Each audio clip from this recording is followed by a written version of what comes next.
one nation, under God, indivisible, with liberty and justice for all. Great. Now we have Isla, who's going to read the land acknowledgement.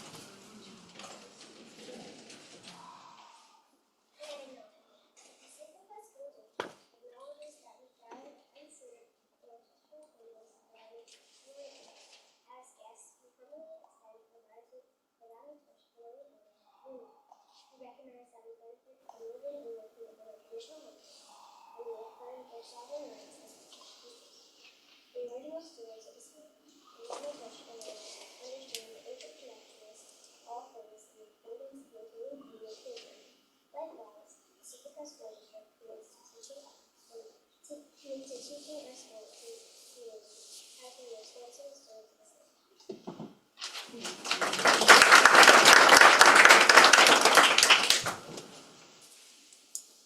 I'm Aaron Bryce. I'm a third grader on agenda. The best activities ever planned.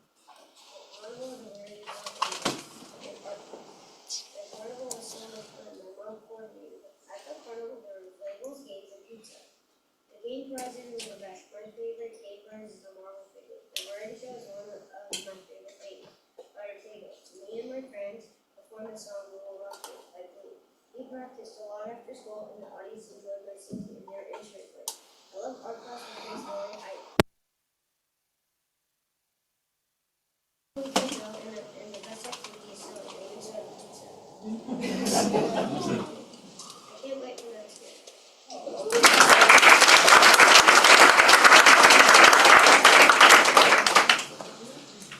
Thank you, everybody.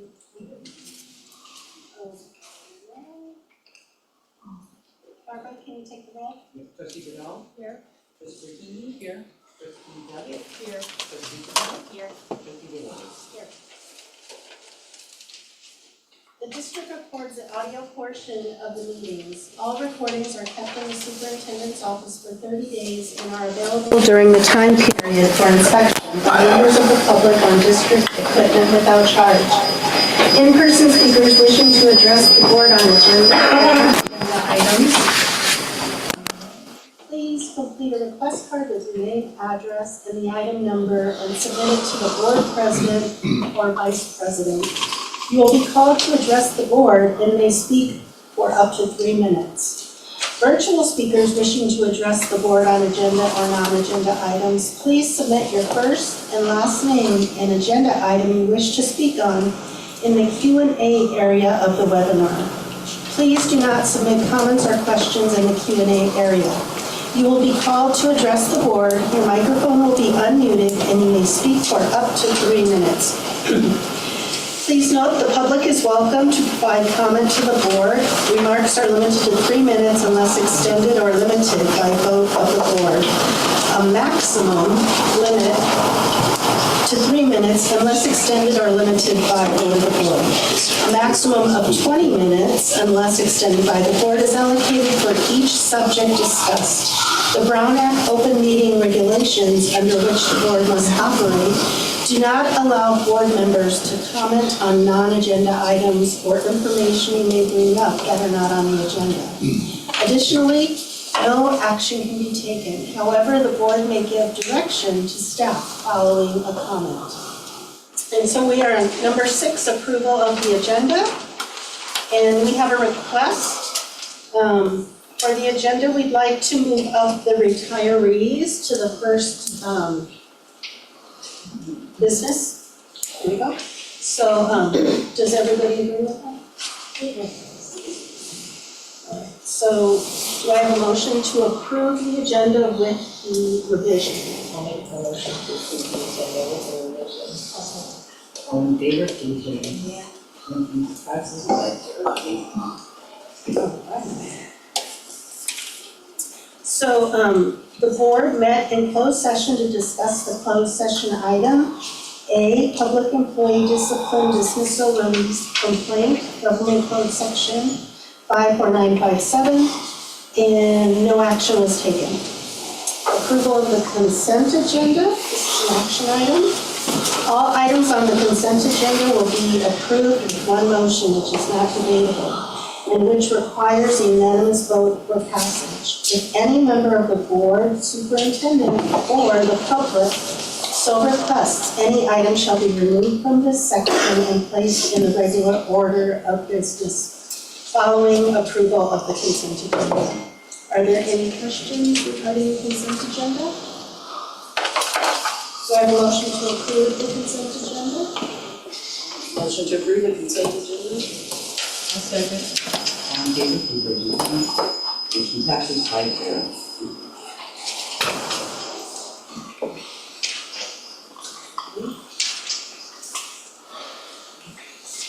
We have the superintendent and board special recognitions. And the speaker is Dr. Williams. Good evening, everyone. Good evening.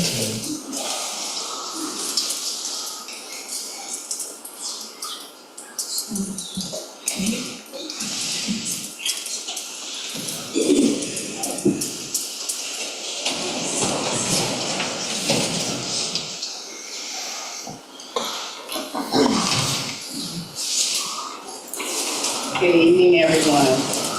To the Board of Trustees, it is a pleasure to come before you here as we do monthly and acknowledge individuals who have done above stellar service to our community. And so this evening, I have someone very special here who's going to assist the superintendent and board in acknowledging a very, very important parent, his mom.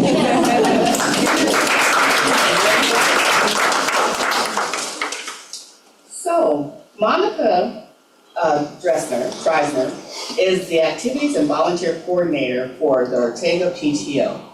This school year, she planned and organized a variety show. This popular show has many parts, including auditions, practice, dress rehearsal, and the actual show. Monica led each of the many components, and our student performers were so proud of the event. Were you proud? Yes.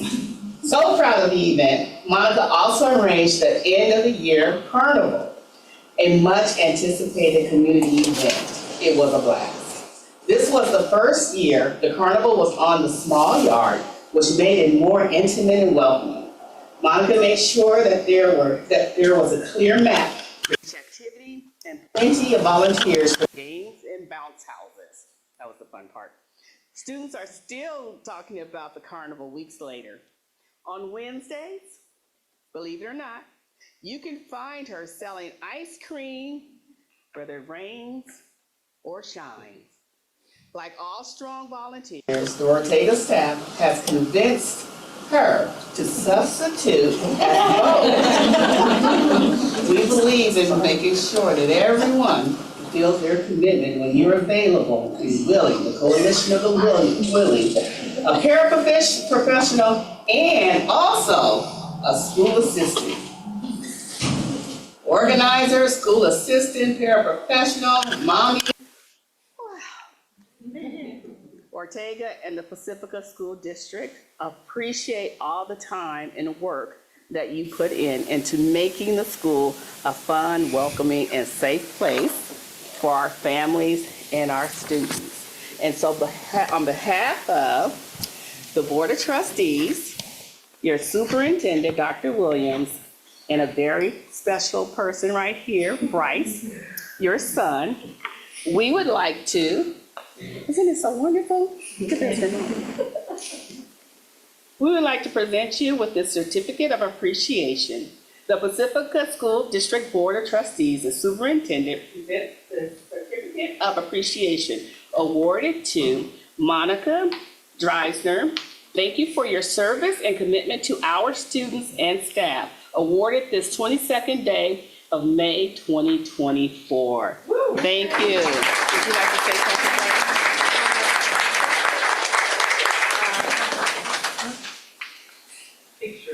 Picture, come on, Bryce. Come on, Greg.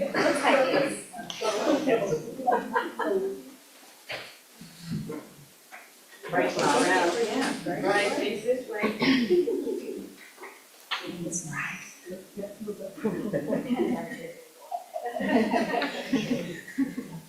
Thank you.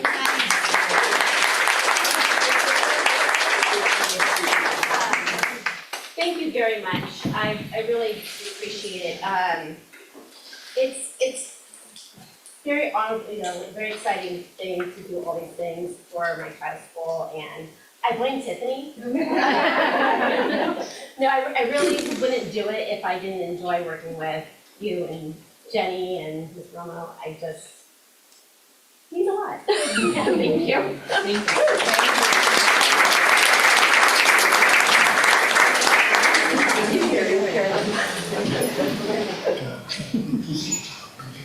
Thank you very much.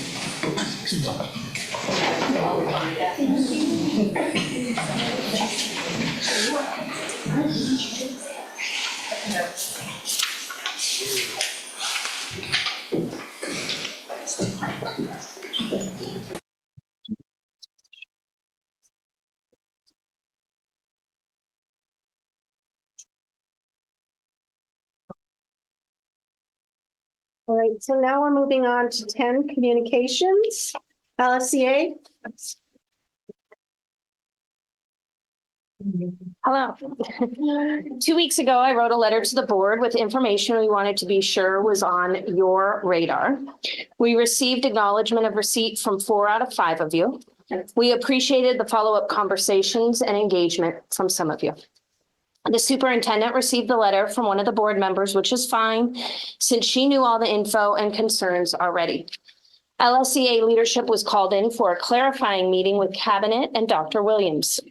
Between the time we sent the letter and the meeting with Cabinet, many of our concerns and questions had been addressed. Was it a coincidence or a result of us sending a letter? Who knows?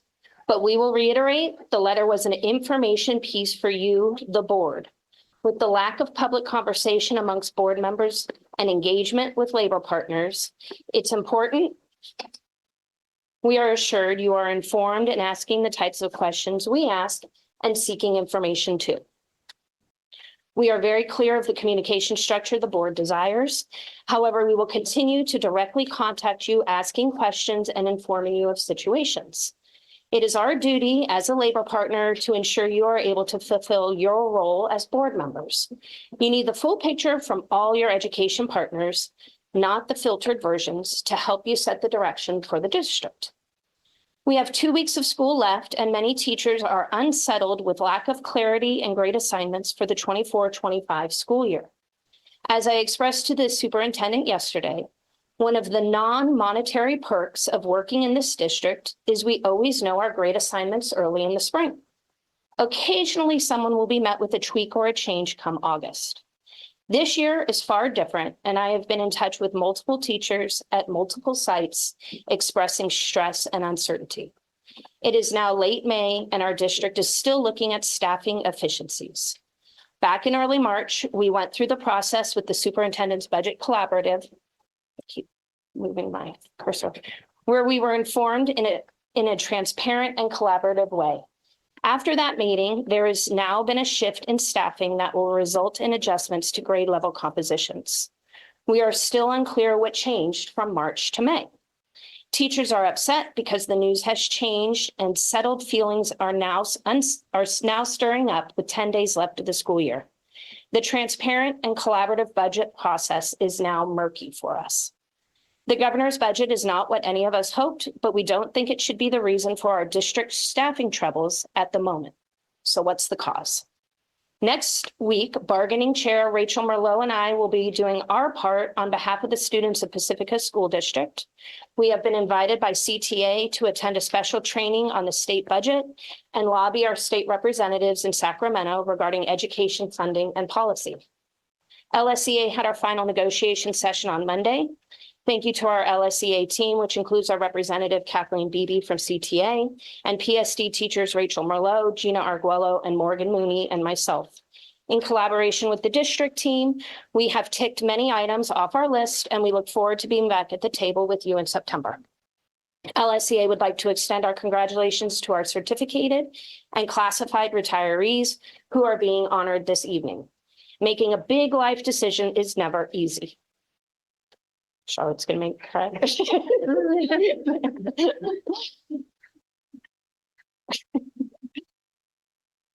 Congratulations. I had more to say, but I said it.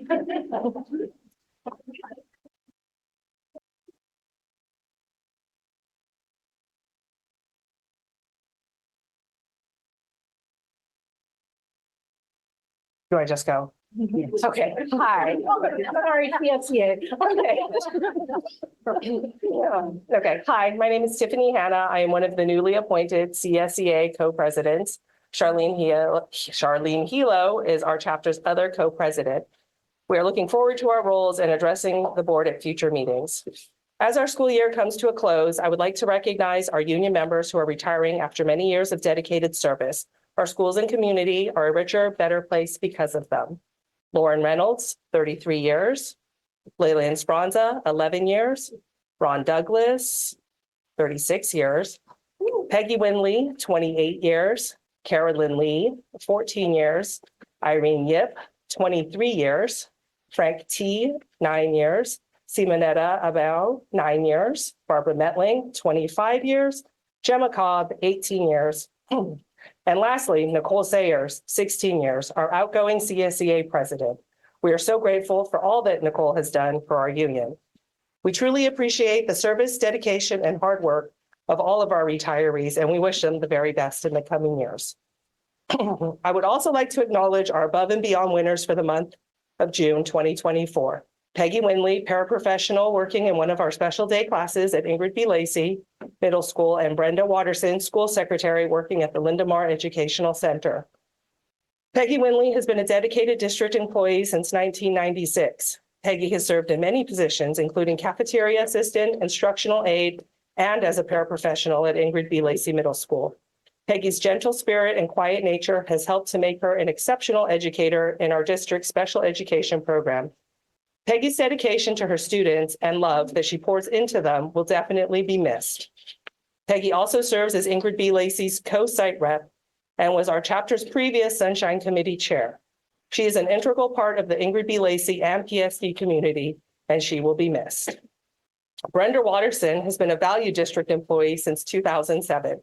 Brenda has served in several positions during that time, including special education health assistant, paraprofessional, school assistant, and school secretary at Lindemar Educational Center. Brenda supports the students, staffs, and families in both our special education preschool program and our independent home study program.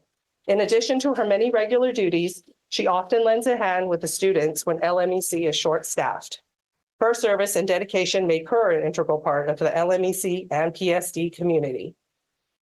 CSE Chapter 128 is proud of all of our above and beyond recipients. Our classified employees are dedicated, hardworking people who care about our students, our schools, our district, and our community.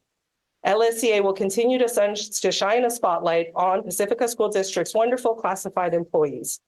We believe that the hard work, the dedication, and the contribution of our valued classified employees should be celebrated and rewarded. Union proud, union strong. Finally, our negotiations team met with the district this morning, and we have another date set in June. We ask that you remember that we, along with LSCA and LSMA, are your labor partners. We look forward to working with district leadership to make PSD the best it can be.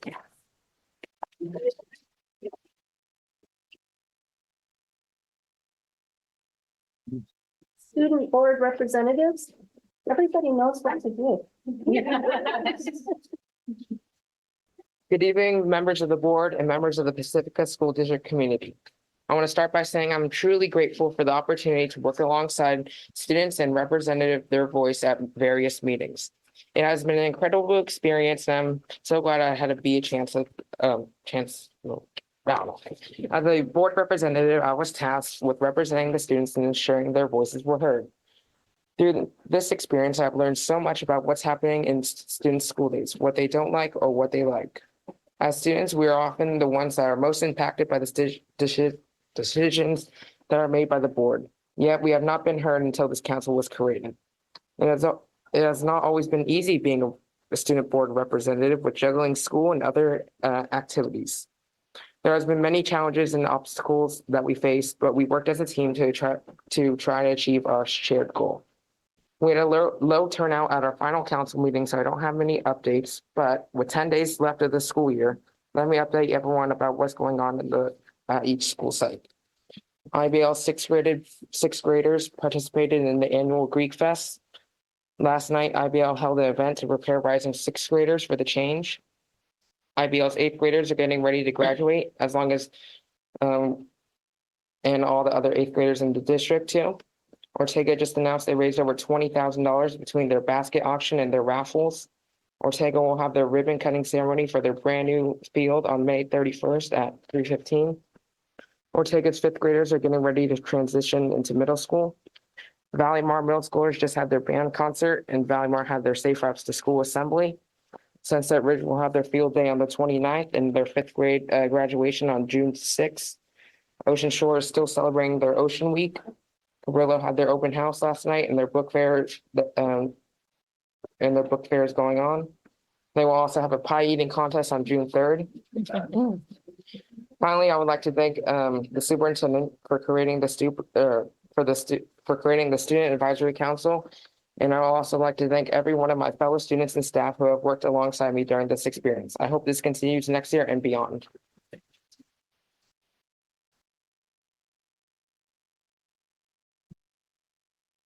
People wishing to address the board? Oh, yeah, we actually have one person. I'm not sure if this is an agenda item, so I think they should go now. I didn't see this on the agenda, so Oh, no, it's not on the agenda. they go up front, yeah, okay. Sam Lean McNabb.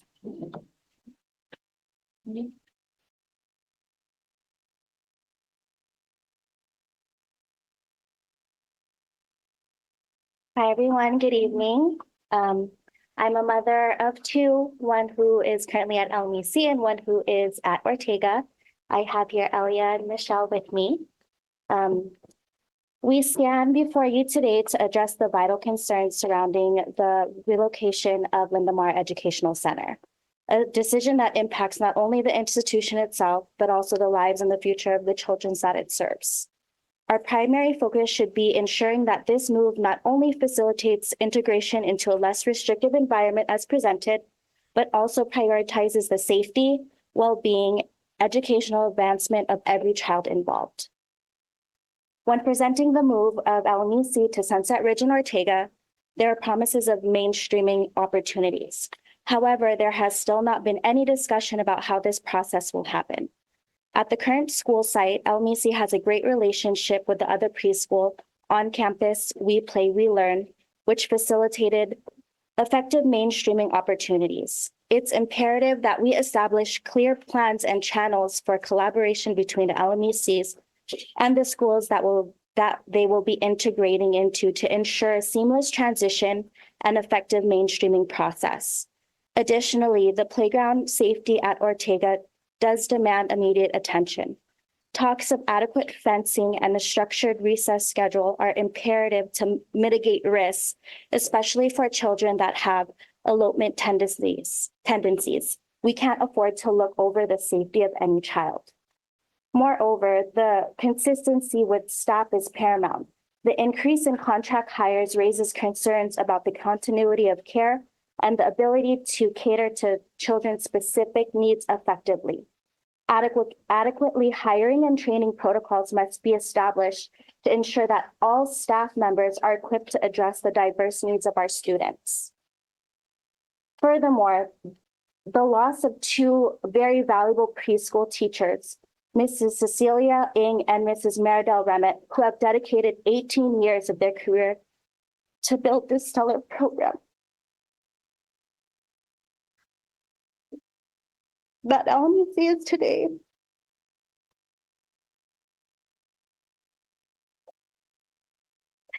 Due to the lack of severe communication and collaboration, is deeply concerning. It's not only a glaring indication of the systemic issues that need urgent attention. We really can't afford these setbacks, especially when they impact the quality of education and care that is provided to our children. These teachers possess invaluable experience and dedication, and their departure highlights the crucial importance of fostering an environment of open communication and collaboration with our educational community. I've constantly heard from staff across school sites that they feel their voices are sidelined, and they often encourage parents to get involved because they believe our voices are heard more than theirs. This sentiment is profoundly discouraging because the expertise and highlights of our staff are equally crucial. We must recognize and value the expertise and perspective of these dedicated staff members as they play an integral role in shaping educational experiences, ensuring the success of our children. In conclusion, the relocation of LMEC does present exciting opportunities for integration and growth, but it also proposes significant challenges that demand immediate attention and action. We must prioritize safety, well-being. Over the 3 minutes. Sorry. Thank you.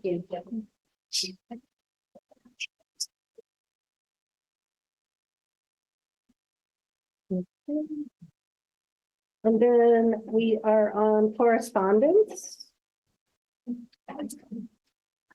Did anybody receive any correspondence? Okay.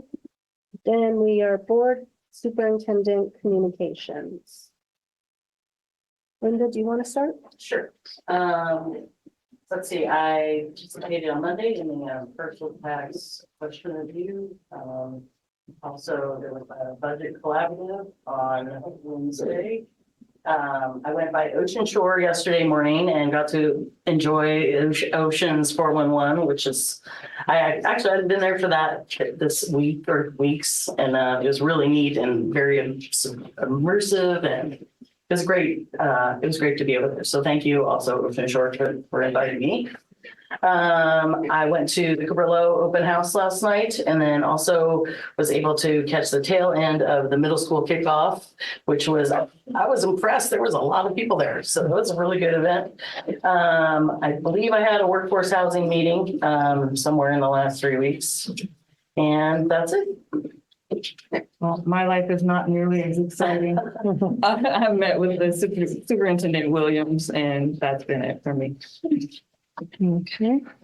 I attended the Pacifica Collaborative meeting that Mary Bear holds and the Workforce Housing Finance meeting.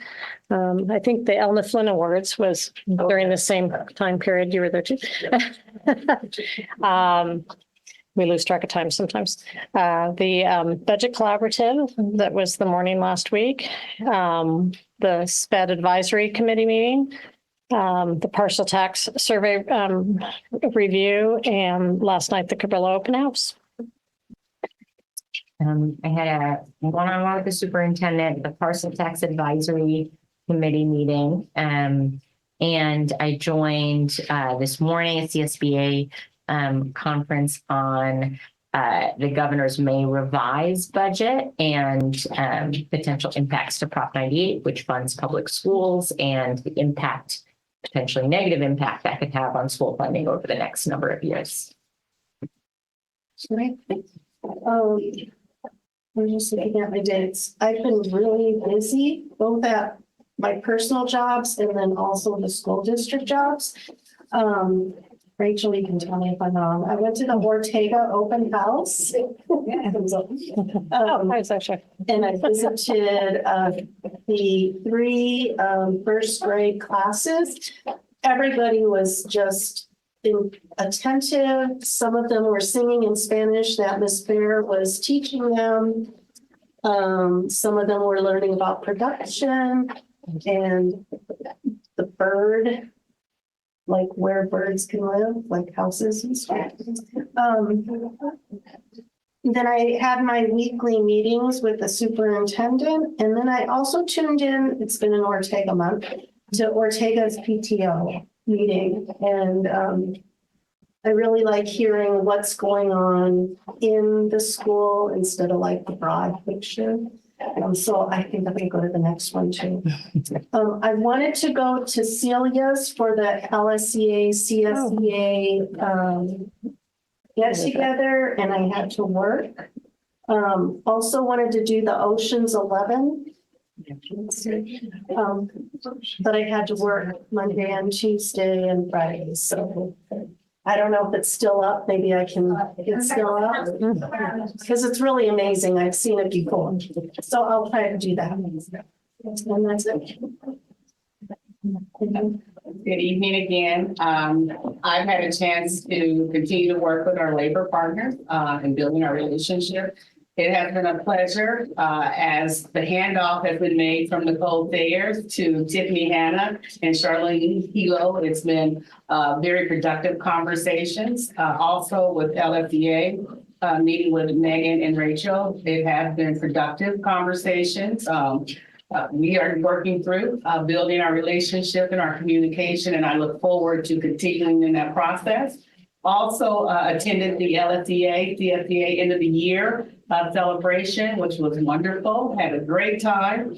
Had the parcel tax meeting, the budget collaborative, which we are going to continue into next year. We want to remain transparent and collaborative and have conversations that are going to continue to advance our fiscal health and our overall goals and structure within our district. Had an opportunity today to visit Ortega, and I participated in a class about how living things impact the environment. And so I had a chance to take a trip with the students outside, look at how tree branches and roots, how they change the structure of the school, of our city, of our environment. Also workforce housing, worked with the ad hoc committee in terms of receiving information regarding a potential parcel tax, held my standing meetings with the board members, also met with the presidents of PPO and PEP, and just continue to work as being your superintendent and looking forward to another year together. So.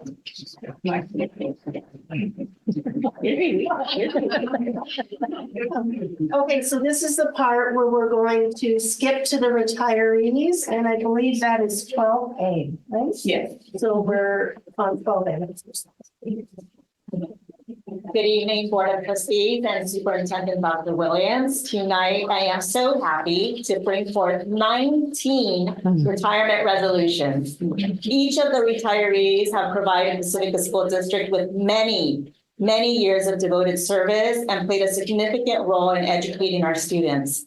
It is fitting on the occasion of their retirement that the district recognize each of them with a resolution of appreciation. An invitation to attend the board meeting was extended to each of the employees. The resolutions will be presented this evening, acknowledging and thanking our retiree recipients for their many years of dedication and commitment to the students and the community of the Pacifica School District. In addition, retirement certificates from the Office of Assemblymember Mark Berman will be distributed to each retiree in honor of each recipient's contributions to the Pacifica School District. After approval, we would like to invite the supervisors or designees to present each resolution. And if you are here today, retirees, when you hear your name, please come up. Therefore, it is recommended that the Board of Trustees approve resolutions 2024-0522A through 2024-0522S at this time. Okay, so do I have a motion to approve resolutions of appreciation for retiring employees? I'll make a motion. I'll second. All in favor, please raise your hand. Motion passes 5-0. Thank you. Our first retiree is Joan Whiteman.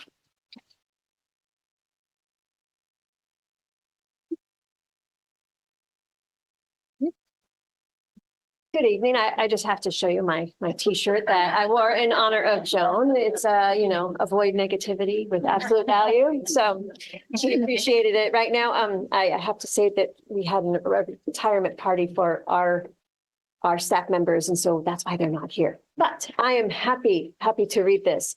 We just start right there. Yeah, just okay. Resolved by the Board of Trustees, the Pacifica School District, County of San Mateo, State of California, that whereas Joan Whiteman has been highly successful board member and mathematics teacher in the Pacifica School District since August 21st, 2017. And whereas Joan Whiteman has demonstrated a great sense of teamwork, working seamlessly with colleagues, sharing her wealth of knowledge and expertise. And whereas Joan Weideman has fostered meaningful connections with families and ensured each student received personalized attention required to thrive in the middle school mathematics. And sorry, I just had to do that. Whereas Joan Weideman and her unwavering compassion crafted rich instructional experiences, laying the foundations for countless students to excel. And whereas Joan Weideman has assisted innumerable students in solving multi-step equations and insisted that they show their work, she is truly loved and respected by all. And whereas Joan Weideman has fulfilled all her duties and responsibilities as a teacher in a professional and highly exemplary manner. One more. Okay. Now, therefore, be it resolved that the Board of Trustees of Pacifica School District extends its best wishes to Joan upon the occasion of her retirement following 9 years of faithful, dedicated service to the public education, and extends its sincere best wishes for a rewarding and fulfilling future.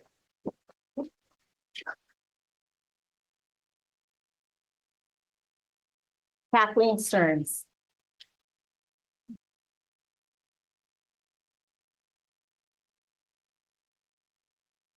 I'm here on behalf of Jean, since she is out of town for her son's graduation.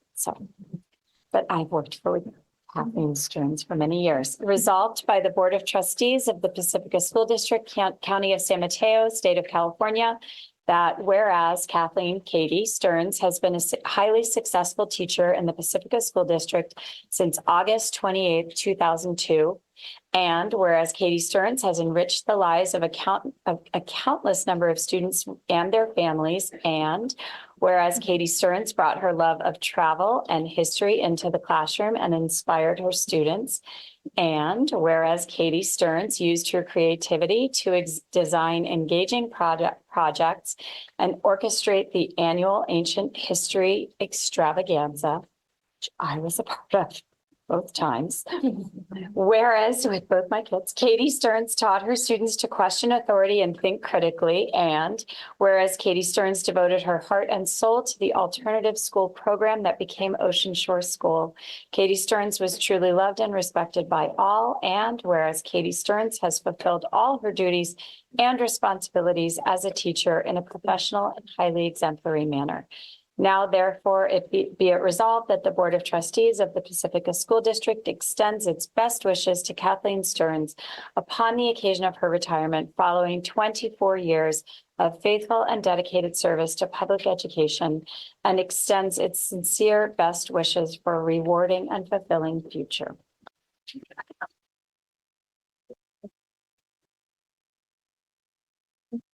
No, yeah. Tom Stafford.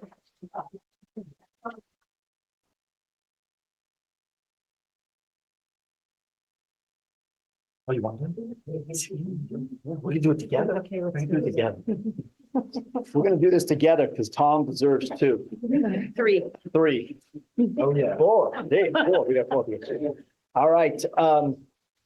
Resolved by the Board of Trustees of Pacifica School District and County of San Mateo, State of California, that whereas Tom has been highly successful music teacher, third grade teacher, fifth grade teacher, principal, administrator in the Pacifica School District since August 27th, 2002, and whereas Tom Stafford has enriched the lives of countless number of students and their families, and whereas Thomas has enriched the lives of our students through the universal language of music, nurturing their talents, creativity, appreciation for the arts, and behind-the-scenes support for all visual arts and performing arts programs, including middle school and elementary band. And whereas the impact of Tom's steady, reliable, flexible, creative contributions will be felt for generations to come, leaving an indelible mark on the hearts and minds of students, colleagues, and the broader community. And whereas Thomas has created a warm and nurturing environment wherever he was, everyone was welcome, and whereas Thomas Stafford has provided excellent support to administrators, teachers, staff, families, and students, demonstrating incredible patience, caring, and pride in his work and school. Thomas Stafford is truly loved and respected by all. And whereas Thomas Stafford has fulfilled all of his duties and responsibilities as teacher, principal, and administrator in a professional and highly exemplary manner. Now therefore be it resolved that the Board of Trustees of the Pacifica School District extends its best wishes to Thomas Stafford upon the occasion of his retirement following 22 years of faithful and dedicated service to public education just in Pacifica. There's 11 more outside. There's 12 more out 12 there. more outside. And extends its best, sincere best wishes for a rewarding and fulfilling future. Regularly passed on May 22nd, 2024.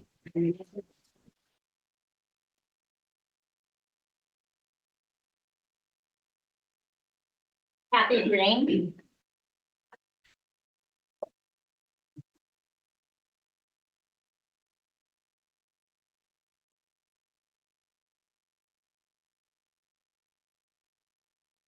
Good evening. Resolved by the Board of Trustees of the Pacifica School District, County of San Mateo, State of California, that whereas Kathy Green has been a highly successful teacher in the Pacifica School District since January 8, 1997, and whereas Kathy Green has enriched the lives of a countless number of students and their families, and whereas Kathy Green has provided excellent support to her administrator, teachers, staff, and students, demonstrating incredible patience, caring, and pride in her work and school. Kathy Green, I'm going to change was to is truly loved and respected by all. And whereas Kathy Green has provided superb instruction, support, and guidance to a multitude of students and families in the homeschool independent study program, showing steadfast dedication to the students and families of Pacifica School District. And whereas Kathy Green has provided instruction and support for many students needing to be out of school temporarily for medical reasons, always exhibiting flexibility and a student-centered approach. Whereas Kathy Green has fulfilled all of her duties and responsibilities as a teacher in a professional and highly exemplary manner, now, therefore, be it resolved that the Board of Trustees of the Pacifica School District extends its best wishes to Kathy Green upon the occasion of her retirement, following 27 years of faithful and dedicated service to public education, and extends its sincere best wishes for a rewarding and fulfilling future.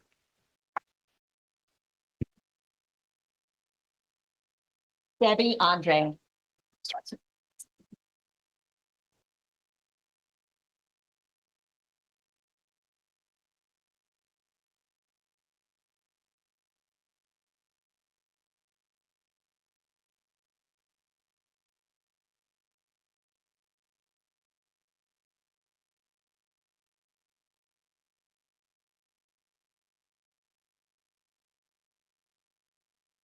Debbie Andre is a fourth grade teacher at Ortega. And so resolved by the Board of Trustees of the Pacifica School District, County of San Mateo, State of California, that whereas Debbie has been highly successful teacher in the Pacifica School District since September 5th, 1996. And whereas Debbie Andre has enriched the lives of a countless number of students and their families.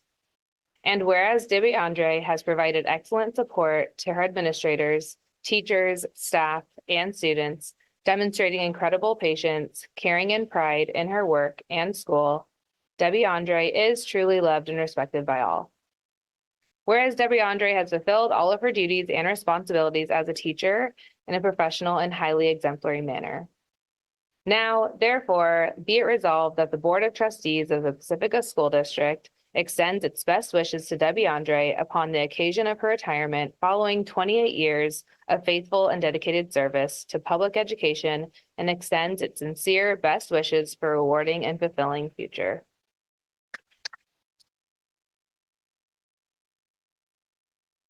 Mark Unbehagen.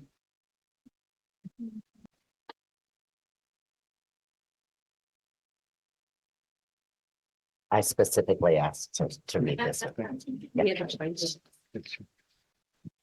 Resolved by the Board of Trustees of the Pacifica School District, County of San Mateo, State of California, that whereas Mark Unbehagen has been a highly successful teacher in the Pacifica School District since August 26th, 2013, and whereas Mark Unbehagen has enriched the lives of countless number of students and their families, and whereas Mark Unbehagen has taught countless students the joys of music through singing, playing, and performance as a band teacher of grades 6 through 8 and a music teacher of grades 3 through 5. And whereas when needed to support both the district and especially students in times of trial by stepping into the middle school band position to help transition a new band director into a mid-year position. And whereas Mr. Unbehagen has introduced the music of our entire world through his dedication to build culturally aware and inclusive growth mindsets in his lessons. And whereas Mr. Unbehagen curated and developed a strong music curriculum to help students experience the wonder of creating original musical pieces. And whereas Mr. Unbehagen has supported new music staff members through creating help guides, instructions, and site-specific information for smooth beginnings and for these new teachers.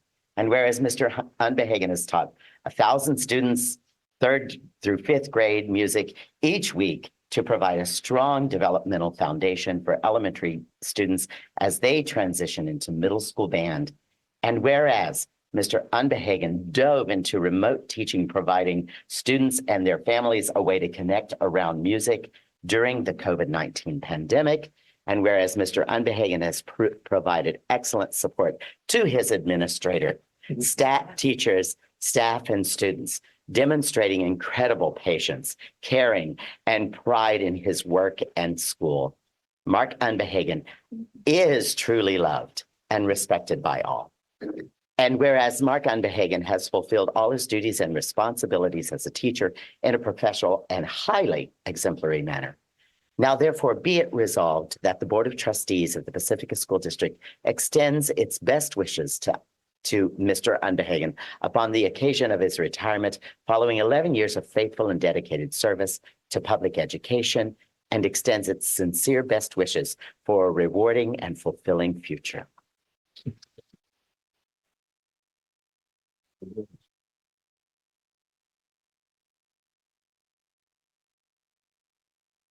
Charlotte Jacobs.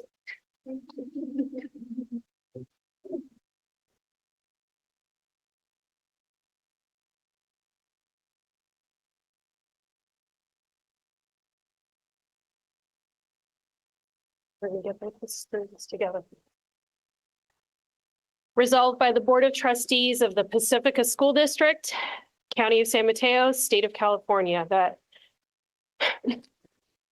whereas Charlotte Jacobs has been a highly successful teacher in the Pacifica School District since August 31st, 1994. She quickly became the champion of school morale, making sure everyone was greeted warmly and knew they had a special place and role at Cabrillo. And whereas Charlotte Jacobs has enriched the lives of countless numbers of students and their families, she ensured that each school and holiday celebration was special, and the Sunshine Committee was always held under her care. And whereas Charlotte Jacobs has provided excellent support to her administrators, her teachers, staff, and students, demonstrating incredible patience, caring, and pride in her work in school, Charlotte Jacobs is truly loved and respected by all. Her friends and colleagues describe her as the core of their group, the glue that held relationships together, always providing regular reminders to keep smiling. And whereas Charlotte Jacobs has fulfilled all of her duties and responsibilities as a teacher in a professional and highly exemplary manner, now therefore be it resolved that the Board of Trustees of the Pacifica School District extends its best wishes to Charlotte Jacobs upon the occasion of her retirement following 30 years of faithful and dedicated service to public education, and extends its sincere best wishes for a rewarding and fulfilling future.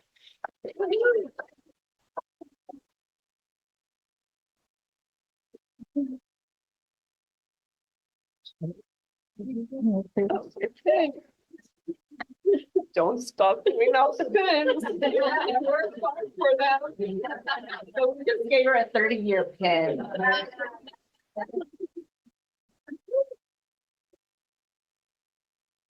William Lucy.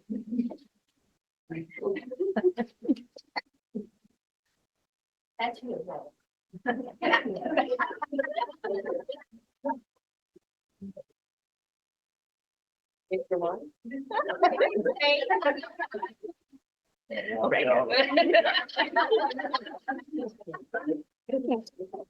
So I will say, William Lucy.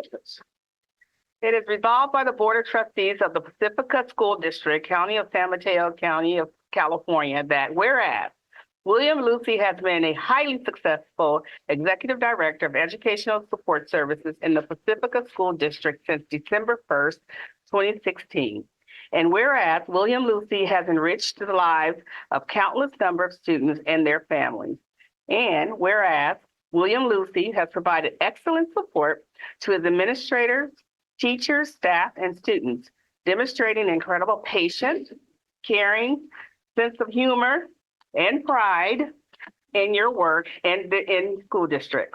William Lucy was truly loved, or is truly loved, and respected by all. Whereas William Lucy has spent countless hours supporting the development of the local control accountability plan and supporting principals on their school plan of student achievement. Whereas William Lucy has contributed to the collaboration and professional development of the comprehensive online assessment program, iReady, which helps determine students' needs in reading and mathematics and monitor progress throughout the school year. Whereas William Lucy has expanded the technology program by adding Chromebooks for each and every student.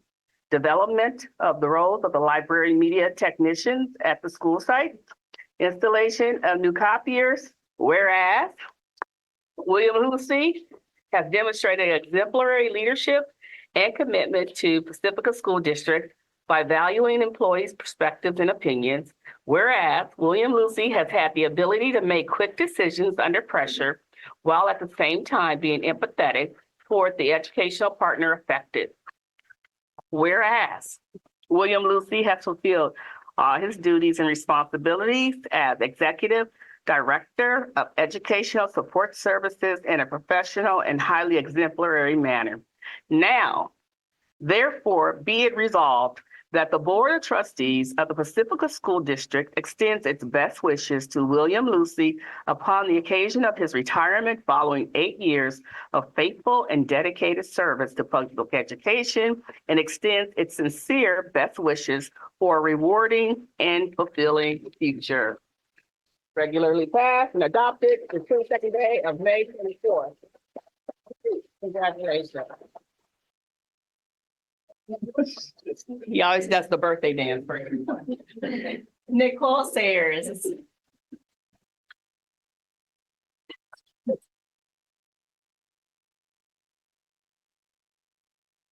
Hello.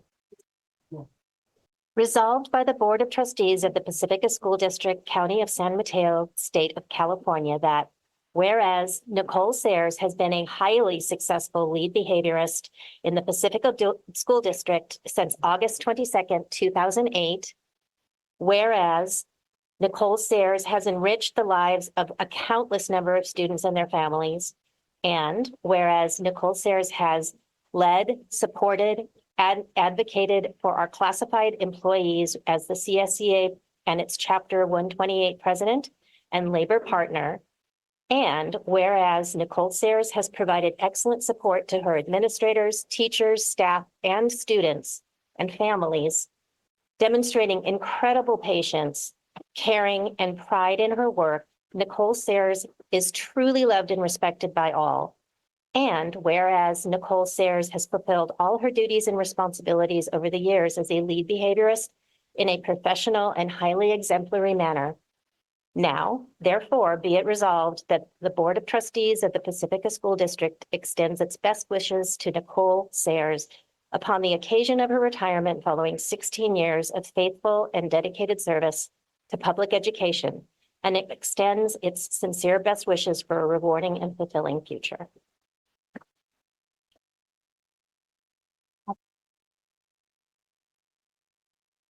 Lauren Reynolds.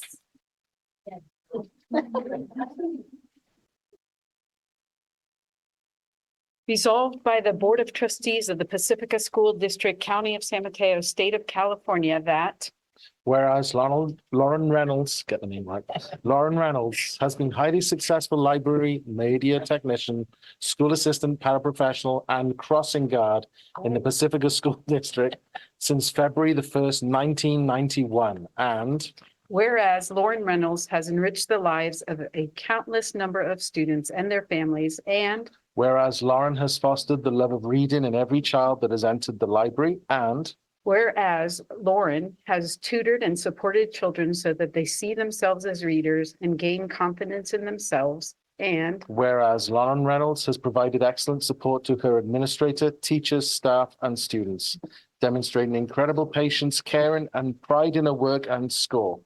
Lauren Reynolds was truly loved and respected by all. And whereas Lauren has spent countless hours setting up amazing and exciting book fairs and recruiting friends and family members to help out. And whereas Lauren has given her heart and soul to support all children on the playground, in the lunchroom, and in the classrooms. And whereas Lauren Reynolds has fulfilled her duties and responsibilities over the years as a library media technician, school assistant, paraprofessional, and crossing guard in a professional and highly exemplary manner. Now, therefore, be it resolved that the Board of Trustees of the Pacifica School District extends its best wishes to Lauren Reynolds upon the occasion of her retirement, following 33 years of faithful and dedicated service to public education, and extends its sincere best wishes for a rewarding, fulfilling future. Regularly passed and adopted this 22nd day of May, 2024.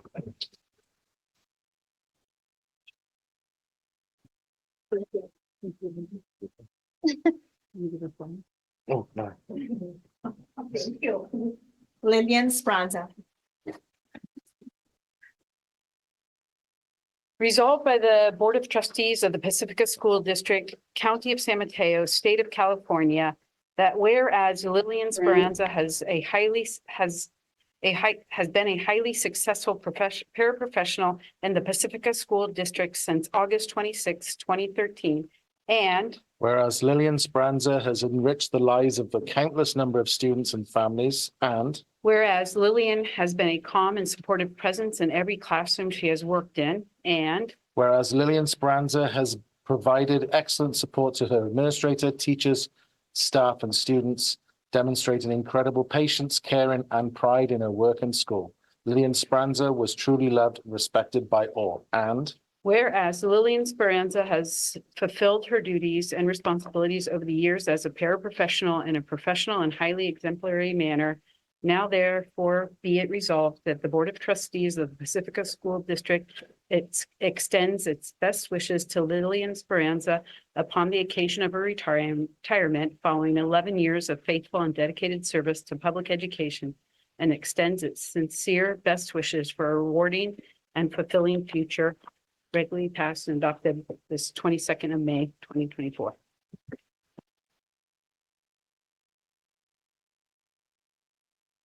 Ronald Douglas.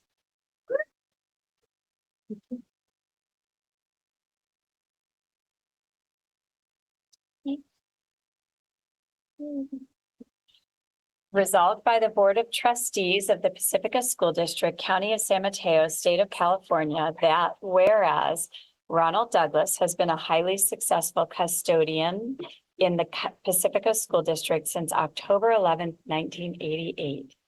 And whereas Ron Douglas has enriched the lives of a countless number of students and their families. And whereas Ron Douglas willingly did any job from pest control to monitoring students doing campus cleanup.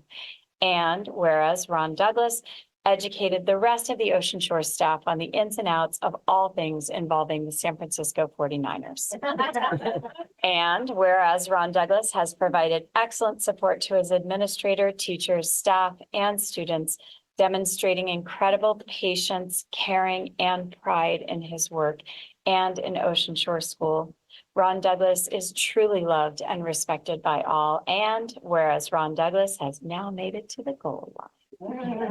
And whereas Ron Douglas has fulfilled all his duties and responsibilities as a custodian in a professional and highly exemplary manner, now therefore be it resolved that the Board of Trustees of the Pacifica School District extends its best wishes to Ronald Douglas upon the occasion of his retirement following 36 years of faithful and dedicated service to public education, and extends its sincere best wishes for a rewarding and fulfilling future regularly passed and adopted this 22nd day of May, 2024.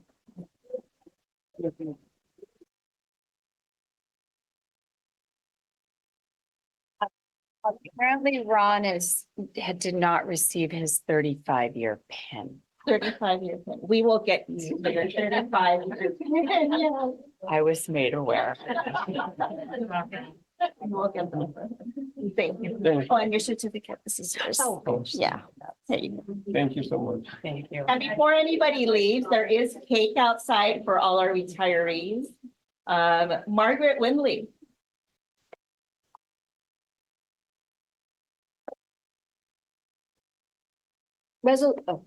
Resolved by the Board of Trustees of the Pacifica School District, County of San Mateo, State of California, that whereas Margaret Windley has been a highly successful paraprofessional in the Pacifica School District since September 27, 1996.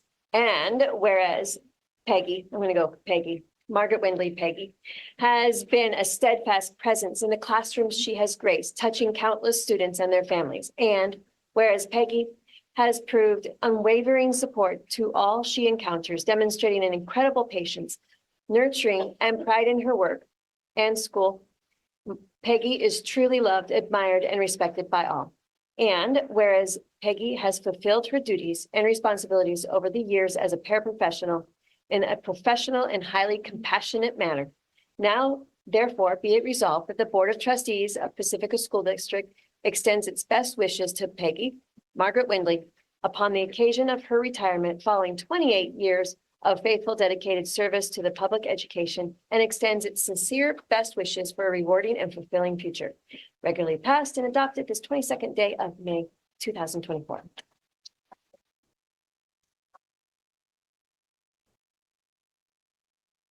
Carolyn Lee.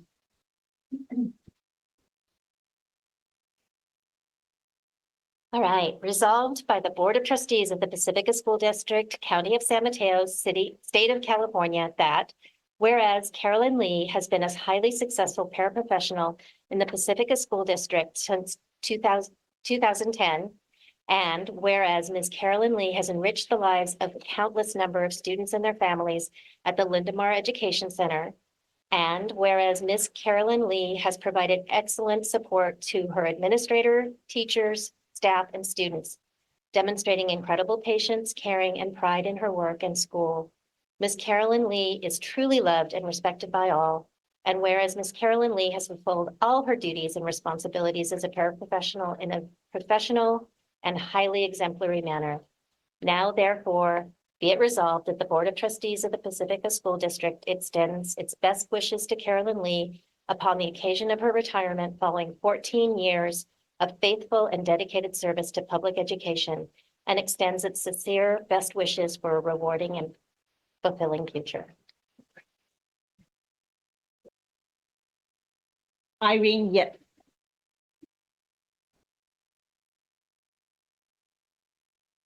Irene Yip.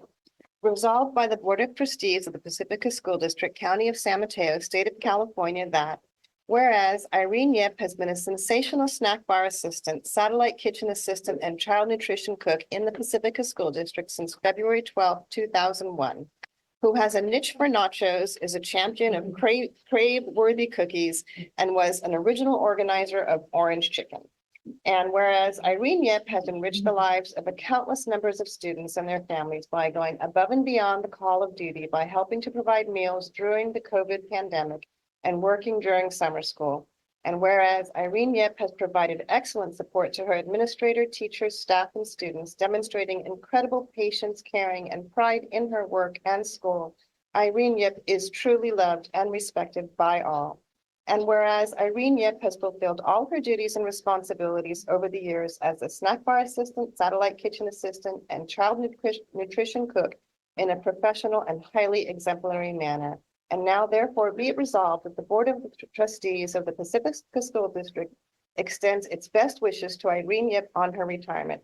May it be filled with leisurely lunches and endless adventures. She will be missed more than words can say, but Irene deserves every bit of relaxation and fun coming her way after 23 years of faithful and dedicated service to public education. Regularly passed and adopted the 22nd day of May 2020. Frank C. Resolved by the Board of Trustees of the Pacifica School District, County of San Mateo, State of California, that whereas Frank T. has been a highly successful senior maintenance worker and custodian, maintenance groundskeeper in the Pacifica School District since August 17, 2015. Whereas Frank T. has enriched the lives of a countless number of students and their families and all his peers in the FMO department. Whereas Frank T. has provided excellent support to his administrator, teachers, staff, and students, demonstrating incredible patience, caring, and pride in his work and school, Frank T. is truly loved and respected by all and will truly be missed. Whereas Frank T. has fulfilled all his duties and responsibilities as a senior maintenance worker, custodian, maintenance groundskeeper in a professional and highly exemplary manner. Now therefore be it resolved that the Board of Trustees of the Pacifica School District extend its best wishes to Frank T. upon the occasion of his retirement following 8.5 years of faithful and dedicated service to public education, and extends its sincere best wishes for a rewarding and fulfilling future. Simonetta Abayo. Resolved by the Board of Trustees of the Pacifica School District, County of San Mateo, State of California, that whereas Simonetta Abayo has been a highly successful fiscal technician and personnel assistant in the Pacifica School District since June 1st, 2015. And whereas Simonetta Abayo has enriched the lives of many, and whereas Simonetta Abayo has provided excellent support to her administrator, teachers, and staff, demonstrating incredible dedication, confidence, patience, caring, and pride in her work. Simonetta Abayo is truly loved and respected by all. And whereas Simonetta Abayo has fulfilled all her duties and responsibilities over the years as fiscal technician and personnel assistant in a professional and highly exemplary manner, whereas Simonetta Abayo's generosity and thoughtfulness were her most outstanding traits. She always brought back a gift from her travels, not wanting recognition, would secretly leave the gift so it would be a surprise. Simonetta has a way of being compassionate no matter what the circumstance. She always had the kindest words. She was always a pleasure to work with, enhancing the workplace by sharing her love of ethnic foods. Now therefore be it resolved that the Board of Trustees of the Pacifica School District extends its best wishes to Simonetta Abayo upon the occasion of her retirement following 8.5 years of faithful and dedicated service to public education, and extends its sincere best wishes for a rewarding and fulfilling future. Barbara Metling.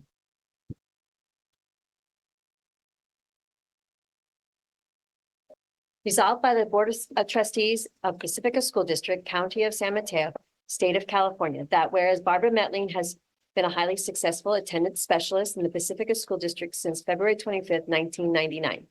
Whereas Barbara Metling has enriched the lives of a countless number of students and generations of families throughout her career. And whereas Barbara Metling has provided excellent support to her administrator, teachers, staff, and students, demonstrating incredible patience, caring, and pride in her work and school. Barbara Metling is truly loved and respected by all. And whereas Barbara Metling has gone above and beyond to fulfill all her duties and responsibilities over the years as an attendance specialist in a professional and highly exemplary manner. Now, therefore, be it resolved that the Board of Trustees of the Pacifica School District extends its best wishes to Barbara Metling upon the occasion of her retirement following 25 years of faithful, dedicated service to public education, and extends its sincere best wishes for a rewarding and fulfilling future.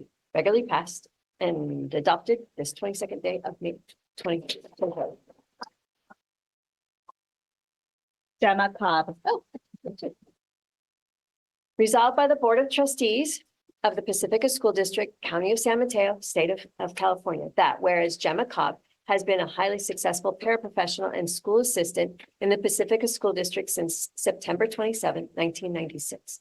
And whereas Gemma Cobb has enriched the lives of countless number of students and their families. And whereas Gemma has provided excellent support to administrator, teachers, staff, families, and students, demonstrating incredible patience, caring, and pride in her work and school. Gemma is truly loved and respected by all. And whereas Gemma Cobb, due to her kind and generous nature, has been greatly missed by students who often ask about her and wish she still worked at school.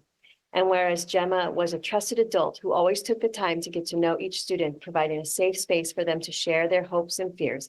And whereas Gemma Cobb has fulfilled her duties and responsibilities over the year as a paraprofessional and school assistant in a professional and highly exemplary manner. Now, therefore, be it resolved that the Board of Trustees of the Pacifica School District extends its best wishes to Gemma Cobb on the occasion of her retirement following 18 years of faithful and dedicated service to public education, and extends its sincere best wishes for a rewarding and fulfilling future. Regularly passed and adopted this 22nd day of May, 2019.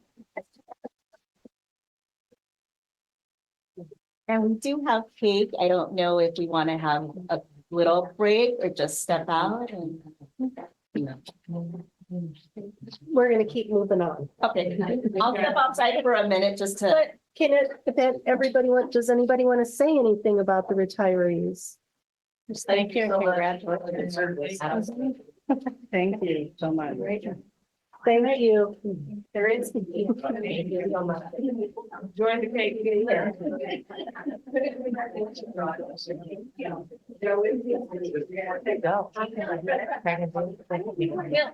need to come for a picture. Yeah. They're gonna take a picture of the retirees behind the cake.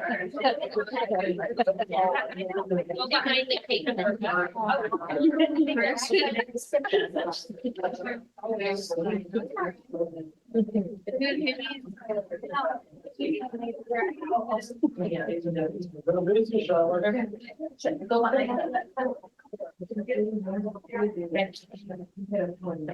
Thanks, Dan.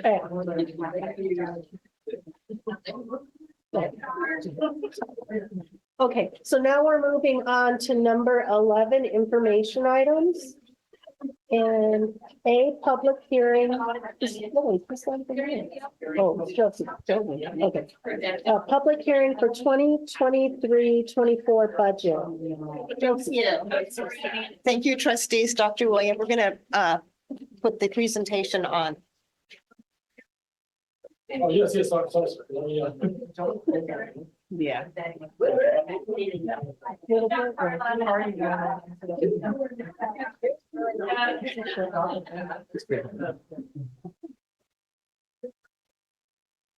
Oh, good. Okay, thank you, Stan. Thank you. So tonight we're having a public hearing on our 2024-25 proposed budget for Pacifica School District. Go ahead and go forward. Oh, good, I can see now. Go to the next slide, please, Stan.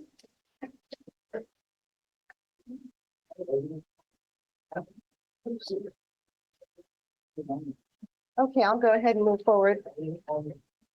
So it's really just the content slide of what we're going to be going over. And then the next slide is, it's not moving forward yet. Can't go forward.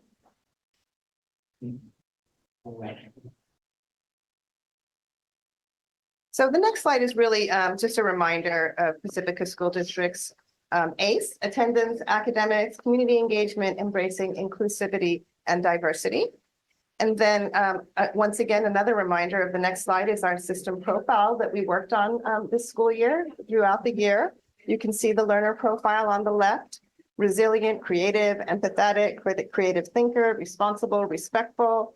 And then we kind of move through the adult profiles and the system profiles. And then going forward, I just want to go through the objective with you. The budget does contain the detailed budgets for the school district and multi-year projections. The board must approve a certification of our financial condition, and it shows the different status, and it's also on the next slide. Positive means we will meet our obligations for the current fiscal year and then forecasting 2 years out. Qualified means we may or may not meet our obligations for the current year and 2 subsequent fiscal years. And negative means that we would not be able to meet our obligations. And then I do have a link to the AB 1200 fiscal oversight for those of you who were on the budgeted collaborative meeting. We did go through that whole presentation during that meeting, so I won't go through that now. Just a little, conversation about the May revises.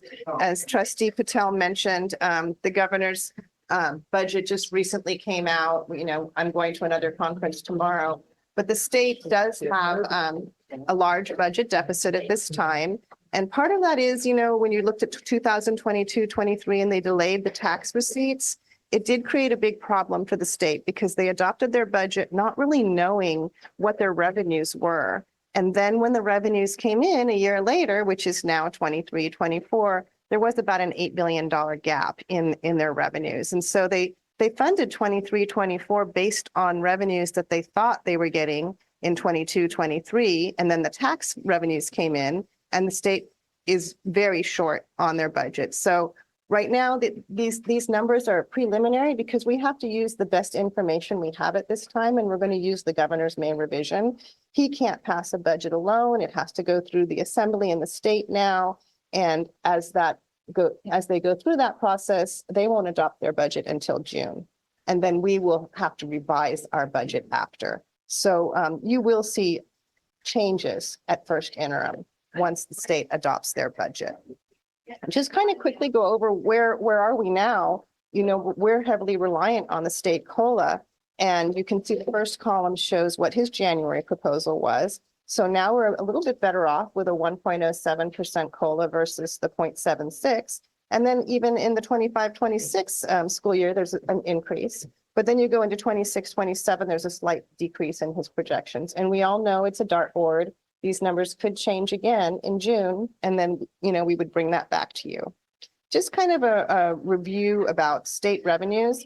Pacifica School District falls into the LCFF funding. We're highly dependent on state funding. I'll show that to you when we look at our revenues, but our funding is really based on how many kids do we have in their seats every day, and what is the grade level of those kids, and how do we identify those kids. That's how our funding is based.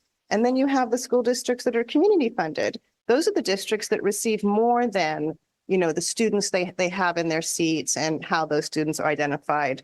And many, many school districts in San Mateo County are community funded. There's about only 5 revenue limit school districts. When you go to the next slide, you can see kind of the pictorial of where we are. We're in the first bucket where we're dependent on the state funding. We get very little property taxes from the state. And then many of our neighbors nearby are community funded. So no matter how many kids they have, their property taxes exceed what the state funding formula is. And so that kind of puts Pacifica in a very difficult situation, as you know, just being the lowest school district funded in San Mateo County. I wanted to quickly go through a recap of the superintendent's budget collaborative meetings. You mentioned that many of you were there. Just to kind of review, the committee did develop a very good understanding of the Pacifica School District's budget and current financial issues. They contributed to and supported a very transparent budget collaborative process. They provided insight on very important matters that affect the district because we had representatives from all the schools. We had staff, we had parents, and they also made a recommendation to the board through the superintendent, all of their ideas related to reducing expenditures or increasing revenues. We had the budget study session that Saturday after they met and reviewed their recommendations. And the board was able to make some really good decisions on how to move forward with our budget. That was the second interim report. And those recommendations are also now included in this adopted budget. Go ahead and go forward. just to kind of remind us, what were the budget priorities? The first priority was eliminating the deficit. And then we want to provide employee compensation and we want to support our programs. This next slide is a really good summary of all the work that the Budget Collaborative completed and what the final kind of recommendation was after the board study session, after the board reviewed their recommendations, and how we kind of came to some recommendations on building the second interim report and now what is in our adopted budget.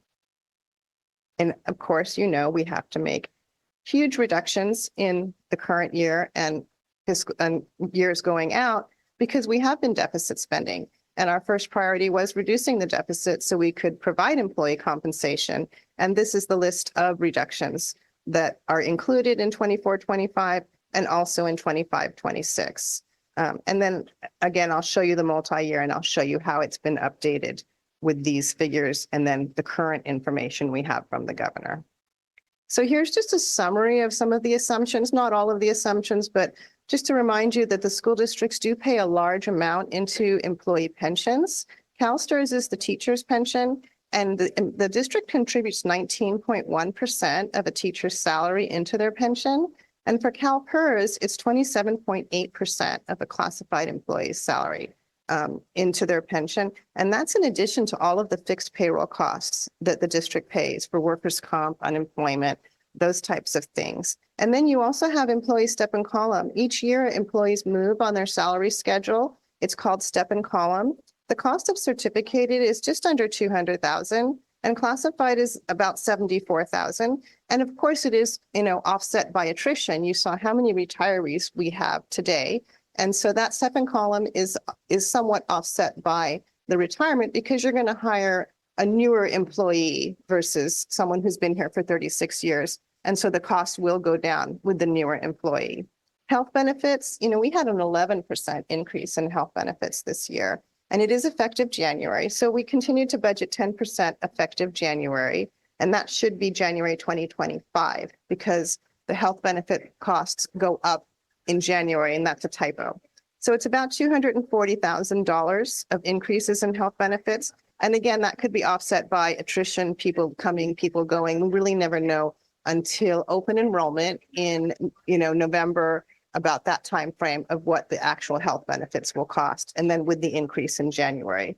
There is no increase in the other policies of vision and dental. Unfortunately, there has been a lot of property loss throughout the county, throughout the state, and even the country. So your property and liability insurance had increased by $111,000, almost a 22% increase. Another increase is workers' compensation, which was 17%. And that's something we're really working on just really trying to keep people safe at work and getting people to return to work on injury. So those are just kind of the big assumptions. It's not every expenditure in the budget, but just to kind of give you big picture. And also to talk about still, what are the uncertainties in this budget that we're presenting tonight?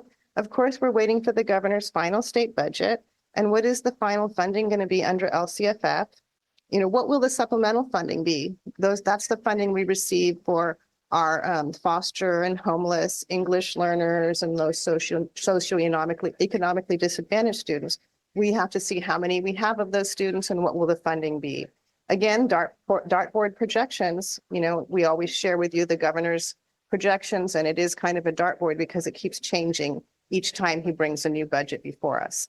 Enrollment in ADA, you know, we're still not quite increasing. We're kind of flat, slightly decreasing in enrollment. And our attendance was not strong in the P2. It still went down from what you call period one attendance in December to the April attendance. We were down students. We were just, you know, around 93% attendance. So that's an area we can improve. We don't have our staffing completed. We'll have the staffing completed when we come back at first interim. And the other area is contributions to programs. We all know that special education is based on the needs of the students. As students come and go, we can't predict, you know, the needs of the students that are coming and what programs they're going to need. So the special ed contribution is projected to go up each year. The state is just not funding special education as they should. Federal and state funding is insufficient. We also make a contribution to deferred maintenance because the state doesn't fund deferred maintenance. So in the budget, we're projecting to continue to contribute about $200,000 to fix the things that the bond, not covered by bond funds. And then go ahead and go forward. Here's a big picture of our revenues. Just to kind of, remind you, 83% of our budget is dependent on the state. We get very little federal funding. The other state funding is your lottery funding, mandated cost, very little, it's 9%. Local revenues, 5%. $1 million of that is our parcel tax, Pacifica Education Foundation, interest income. There isn't really a lot of local income coming into our district. And then expenditures, you can see the pie chart of expenditures.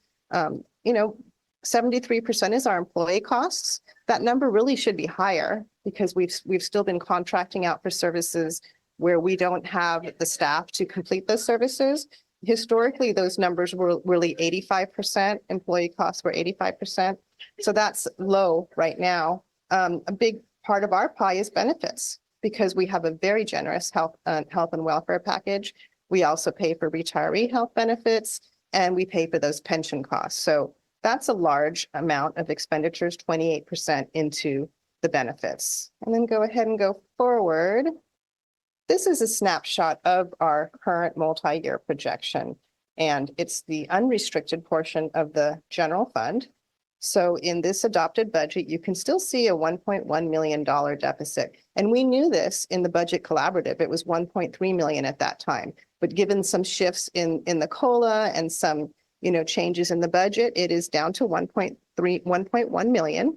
The next year, it's a $27,000 deficit, and then a positive in year 3. Now, those are based on the governor's current COLAs. As those COLAs change, as some of the assumptions on staffing and expenditures change, you'll see changes when we come to first interim. The one thing that's really important here is we do not have compensation in this multi-year. We have not started talking about compensation for 24-25.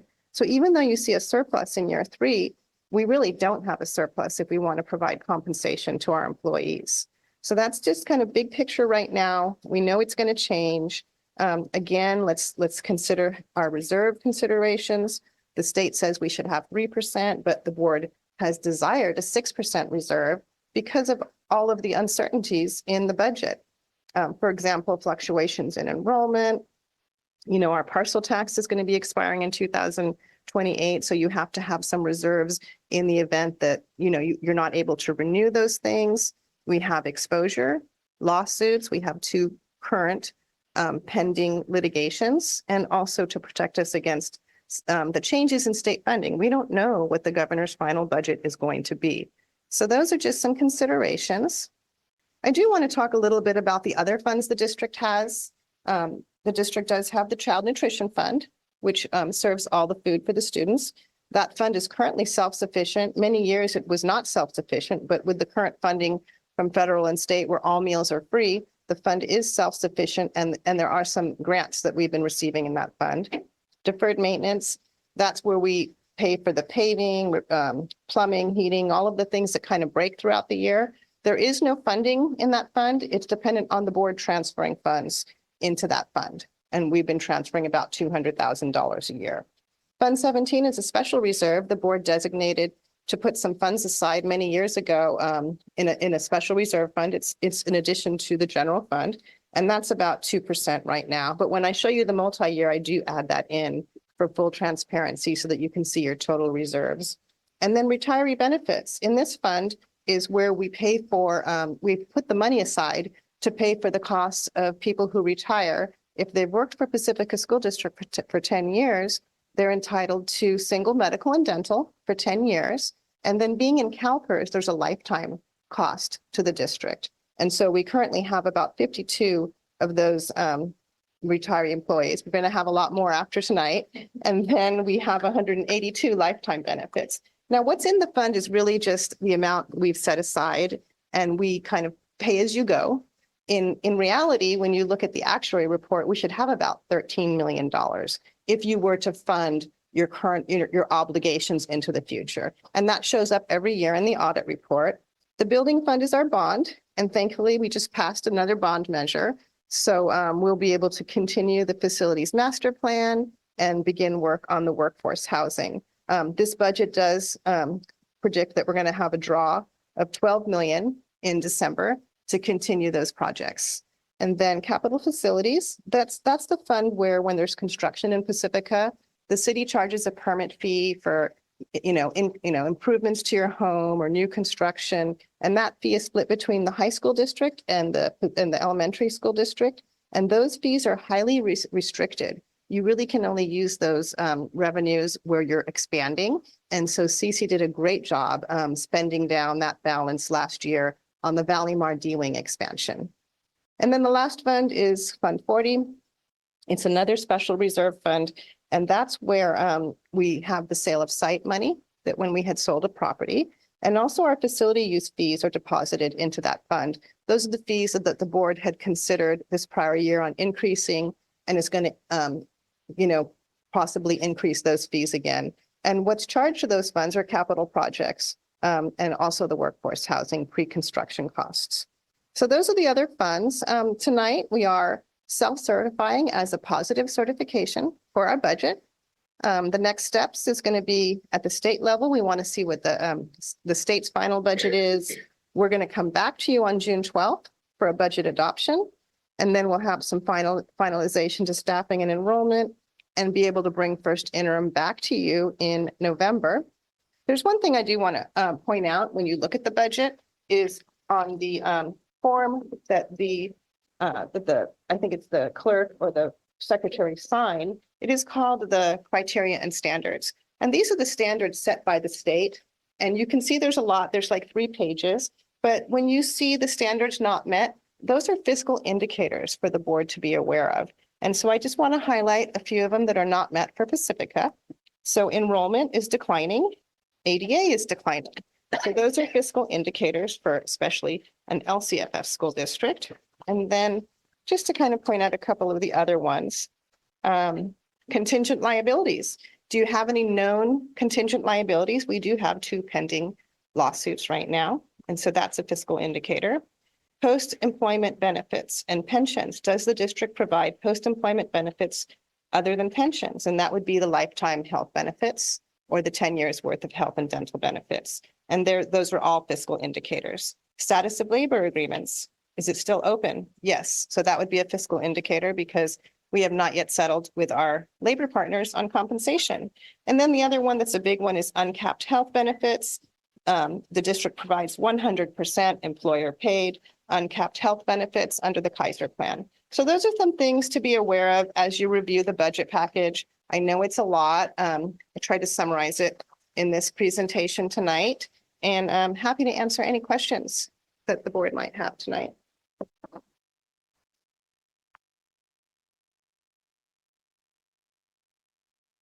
Does anybody have questions? I have one quick question. So I did a quick, and these are older budgets that I'm comparing to, so it's not fair, but I was looking at ed data to see how other districts, their services and outlay percentage compares to ours. And ours does seem higher. Now, many districts are also very high, like Foster City. Last year, it looks like it was at 19% of their expenditures, whereas we're at 22. So we're in that higher range. And I know some of the budget collaborative ideas will bring that down by maybe 1% or so. But I guess I'm wondering, how are we thinking about that piece in the long term? Yeah, I think that's a good question. And also maybe look a little bit more at the detail because it's not all contracted services. And when we look inside here, you'll see a large portion of it is utilities. That's something we can address incrementally. I mean, we can't save a huge amount, but we can work on that. The others is our consultants, the auditors are charged in there, any type of legal fees are in that part of the pie. And then, we always talk about the contracted services, and there's a lot of different types of contracted services. What we can do some things about, for example, we have to contract for custodial services when there's nobody to cover. And so that's an added cost that if we can, raise our custodial subrates, we can somewhat decrease that. I think there's some things we can do to lower that piece of the pie. I think that's what you're talking about. And of course, it is the special education efficiencies that we talked about in the budget collaborative, that is also in there. So it is at 22%, and we would like to get it down as much as possible and push more of that into our salaries in that pie chart. Does that kind of help answer your question?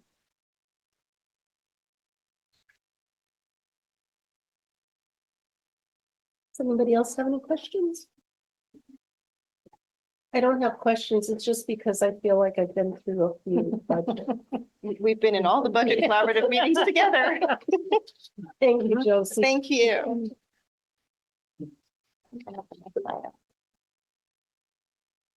All right, so now we are moving on to B. Did you already do reserves and excess? This is another public hearing. Go ahead. Yeah, this is for B, public hearing reserves in excess of the state minimum level. Yes, this is a requirement that when districts are above, it was a Senate Bill 858. If you have reserves above your minimum level of 3%, you do need to have a public hearing and demonstrate why you have those reserves for the current year and 2 years going out. So you'll see 3 attachments, and it shows how much money we have in reserves. And then what should we have in reserves? So we currently have in the general fund $2.7 million in reserves, and in Fund 17, $848,000 for a total of $3.5 million. The state says we should only have $1.2 million. So that leaves us $2.3 million above what the state says we should have. And so what we need to do is demonstrate why do we have that? And we have this reserve because we need to cover our salary increases and our operating deficits for the next couple of years. And so that is what is reflected in the chart. And it also shows Fund 17 is a board designated reserve per board policy 3100. The board intends to maintain a minimum amount of funds sufficient to maintain fiscal solvency and stability to protect the district against unforeseen circumstances. And so there's 3 pages of balances in excess of minimum reserves for each fiscal year for the public and for the board to see tonight. I have a question. Why hasn't the state looked at increasing the minimum reserve? Because it's been 3% since I've been on the board. Yeah, I mean, that But is we have, you know, inflation, everything's up. So I was just curious if you know why. Yeah, I don't know the answer, but that's a very good question. You see all the uncertainties, and the state is one of the major uncertainties. So why are they telling us we only need a 3% reserve? And I will look that up and I will get that answer for you. Thank you. All right, does anybody else have any questions? No? So now we're moving on to 11C, public hearing, local control accountability plan. Well, Yeah, okay, I'm gonna, Stan, I'm gonna share. So, on that. Whoops, shared the wrong screen. Yeah, let me get this up, sorry. Bear with me here. All right. Here we go. All right, good evening. Today, I bring for public hearing the 2024-2025 local control accountability for Pacifica School District. The full plan is attached to this item for your review. This presentation includes the highlights. I first want to share how this plan was developed with the support of Cheryl Hiblin, who's here right in front of me. There she is.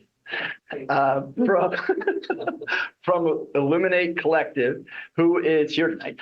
We started collecting input and developing a new 3-year plan back in early December 2023.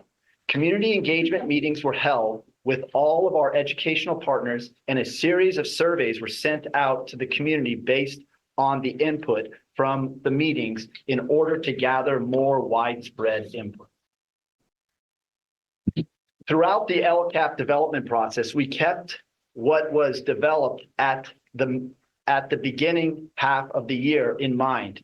These were profiles. Their dispositions served as guideposts for the work in developing the plan. See those profiles there. What we learned from the community from the meeting and the surveys was that there were concerns about teaching salaries, that there was a desire to provide pathway experiences in the skilled sectors, that special ed needed to be a priority, and that the financial impact of 6-8 enrollment on K-8 schools needed further discussion. That was some, not all of what we learned, but that was some highlights. From the review of all of the input and most of the data, these 3 goals were constructed. Student access to high quality instruction by highly qualified staff, increase achievement, decrease equity gaps, and increase engagement to support college and career readiness and reduce chronic absenteeism. Goal 1 touches on the conditions of learning, engagement, and student outcomes. These are the actions under Goal 1s. These Goal 1 actions include supporting teachers, promoting instruction through pathways, tracking and reporting student behaviors, implementing a more strategic, designated, and integrated ELD, and monitoring IEP and referral processes. Goal 2 touches on conditional of learning and student outcomes. And these are the actions under Goal 2. Staff development for both ELD and iReady, embedding instructional shifts and social emotional strategies, providing opportunities to make up excused absences, provide staffing support to support instructional shifts, and monitor progress for English learners at Sunset Ridge, and specific student groups in SBAC, ELA, and math. Goal 3 priorities are around engagement.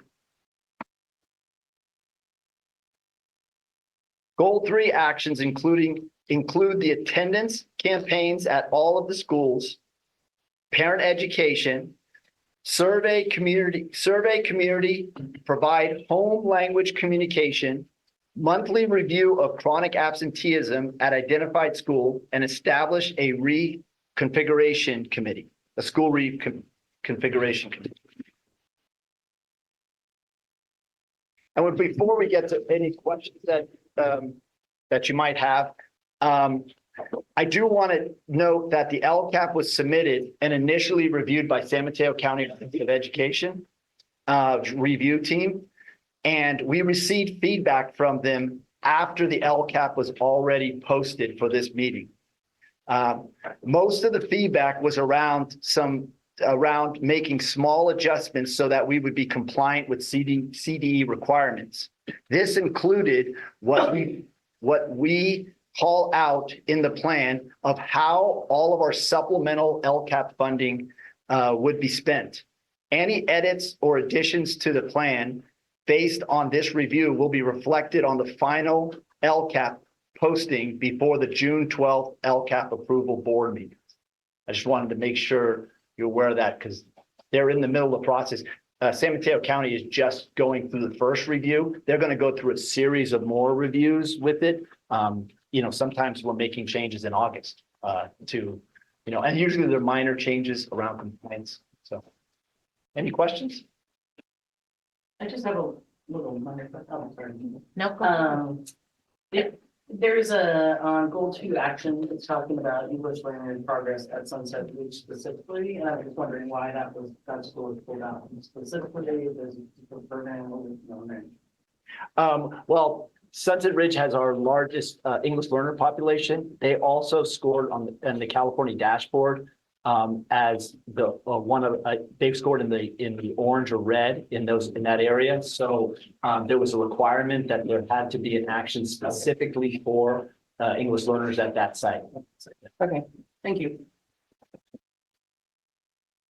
Does anybody else have questions? Yeah, and then my question was, if I can get back to on Goal 2 actions, it says instructional shifts and social emotional embedded classroom strategies. So I get the SEL part of the classroom strategies. Is that what the instructional shifts refer to, or what instructional shifts are being referred? So there was Cheryl nodding red. There was talk around this metacognitive strategies that were used for this instructional shifts. It's basically what are we looking for within the classroom that we can say occurs across all classrooms that have to do with one of those metacognitive strategies.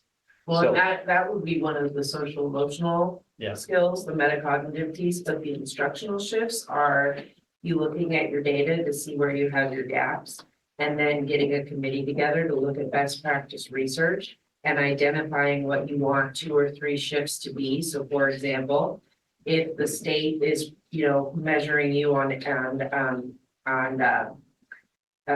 like the STEAM aspect of things, what's the science? It just slipped my mind. The next generation science. So if the state is measuring you on that, an instructional shift might be that you want to see modeling in your classrooms, mathematical modeling, scientific modeling, that type of thing. But a committee, an instructional committee would be brought together to identify 2 or 3, and then the walkthrough tool that the district, the principals, everybody would be consistent to go into the classrooms and look for the same thing to strengthen those instructional shifts across the entire system. Cheryl, can you just introduce yourself to the people who are out there virtually? Sure. The camera's over. I'm Cheryl Hibland from Illuminate Ed Collective, and I came in with Dr. Williams to support the LCAP and budget work and some other things, so. Thank you. I just didn't want them to think that somebody was just. No, somebody just Talking started the talking. audience. Are there any other questions? Okay. So let's see, now we are moving on to D, math curriculum review. Will? Oh, yes. Okay, let me do a shift here. I got to get to the other presentation. And I will get on that one right away. So just give me a second.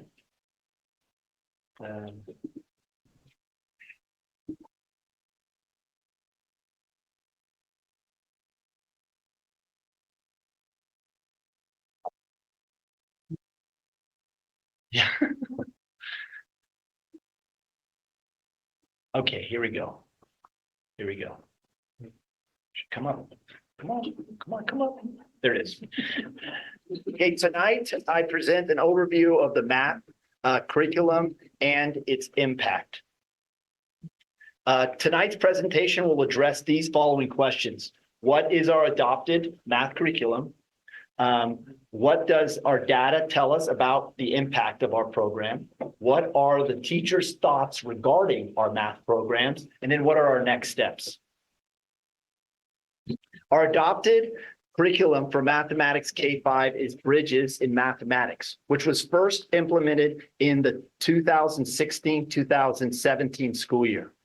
CPM Core Connections, CPM actually stands for College Prep Mathematics, but the company actually moved away from that because then they just shortened it to CPM for the purposes of it not being a college prep course, but an actual. Anyway, it's a little side note there. Is our 6-8 adoption, and which was first implemented in 2014-15 school year. So let's take a look at math data. Some of these slides you've seen before in previous presentations, some of them are new. From the 2023 California dashboard, as previously shared, we as a district were 0.7 points below standard, which was an increase from the 2022 California dashboard of 6.2 points. We also had 3 student groups in either orange or red performance level. This chart shows the comparison between the 21-22 and the 22-23. It highlights or pulls out this idea of an achievement gap, as you can see.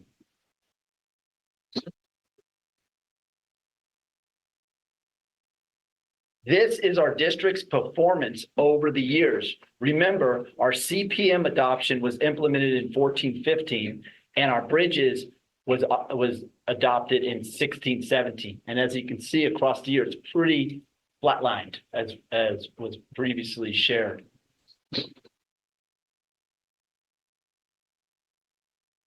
This highlights, again, the achievement gap in 2023. You can see the race and ethnicities are at the bottom there, and you can see the green is the standards met or exceeded, and the orange is the standards not met or exceeded the percentage. Here is the achievement gaps over the years, again, from 2015 to 2023, and you've got the bottom two lines. I know the colors are a little like the bottom two lines are the lines on the bottom are the Hispanic and African American, and then the Asian and white are the ones that are on top. And this is by grade level, or 2023 math results by grade level. As you can see, again, across the board, it's fairly similar except for third grade. And then this is the comparison between our economically disadvantaged and our not economically disadvantaged. You can see that there's a gap there. Now we move on to the iReady math final. This is the final diagnostic in both 21-22 and 22-23. This year, and I don't have it on the chart here, but this year, with 95% of the results in, we're not totally done with our iReady final third assessment, but with 95% of the results in, there are 14% at risk, 30% tier 2, and 56% tier 1. Here is the comparison between the first diagnostic and the second diagnostic of this year. There on the side, there's the different groups. And the light blue one is diagnostic 1, the dark blue bars is 2.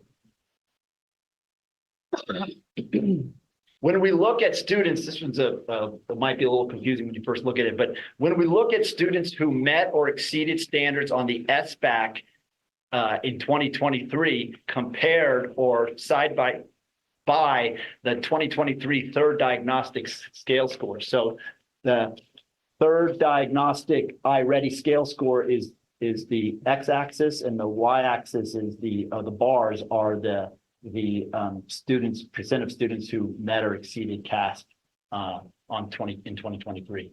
So both of those assessments were given at pretty much at the same time. This is a simple line graph over time from 21-22 to 23-24, and this one shows the percentage of teachers who see the math curriculum being in alignment with standards over the past 3 years. So you can see it's dropping a bit.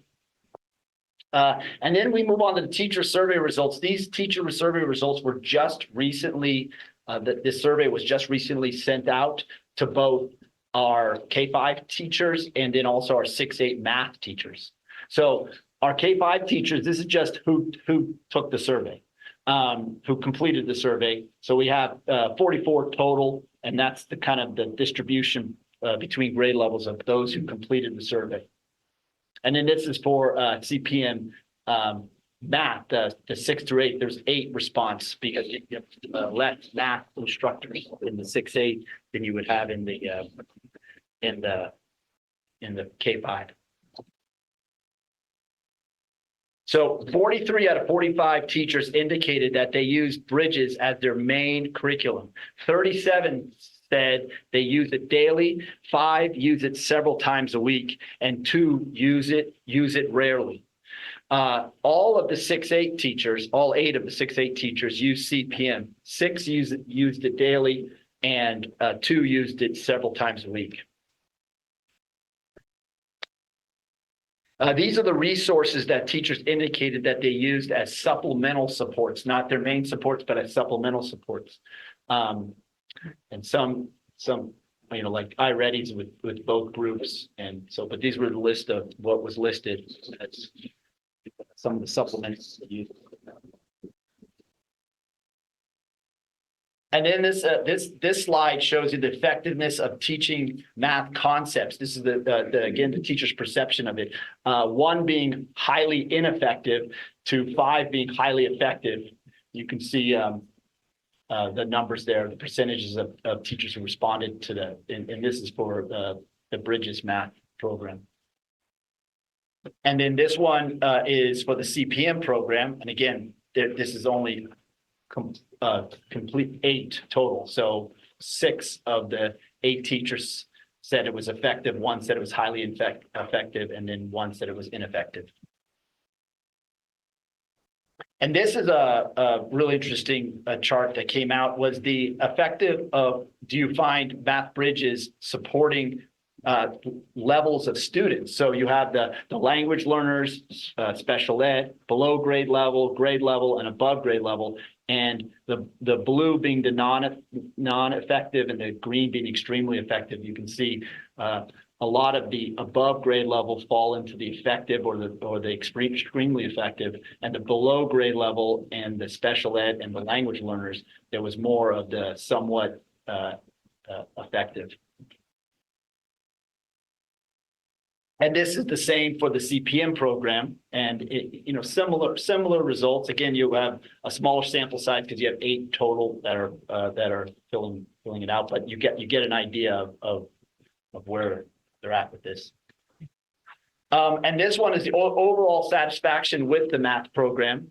In Bridges, as you can see on the table there was most of the ones fell into satisfied or the very satisfied or the neutral. And then for the CPM, again, it was satisfied or very satisfied there. And then these questions were asking, do you feel that the math program adequately prepares students for the next grade level? And you had, in Bridges, yes, 34, 10 no, and CPM 7, yes, and 1 no. And then do you feel the math program adequately prepares students for standardized tests and assessments? And it was a little more even with Bridges, 17 yeses, 13 nos, and then CPM was 5 and 2. Additional comments that came out, these are just kind of a list of the additional comments that came out, but I did want to highlight that Bridges workplaces are beneficial because they allow me to engage my students while I teach small group lessons. And then there was also the comment about Bridges and numbers corners take a lot of time. And then Bridges does not address the issue of combo classes. That was a comment. Those 3 comments were made multiple times within the additional comments. And then for this was a big one. We need a report card that matches Bridges standards curriculum. Report card needs to be aligned with Bridges. That was one. Teaching 5th grade Bridges. I worry students will not be prepared for the middle school curriculum. And that was this idea, there was comments around this idea of switching from Bridges to CPM when they go into middle school. And we heard a little bit of that last night at the transition meeting. And then Bridges has helped to make students better mathematicians because it builds from abstract ideas to strategies that moves towards concrete algorithms. That was mentioned a lot too. They liked the idea, the basis that Bridges did for them to move into CPM. There was a lot of feelings like they felt like that was an effective part of Bridges. And then for CPM, again, these were literally the 8 comments that came out of there. But I want to point out what the basic skills practice is limited within CPM. There needs for greater emphasis on algorithm skills and mastery and implementation. The highlights of CPM are teamwork, communication, and mathematical work.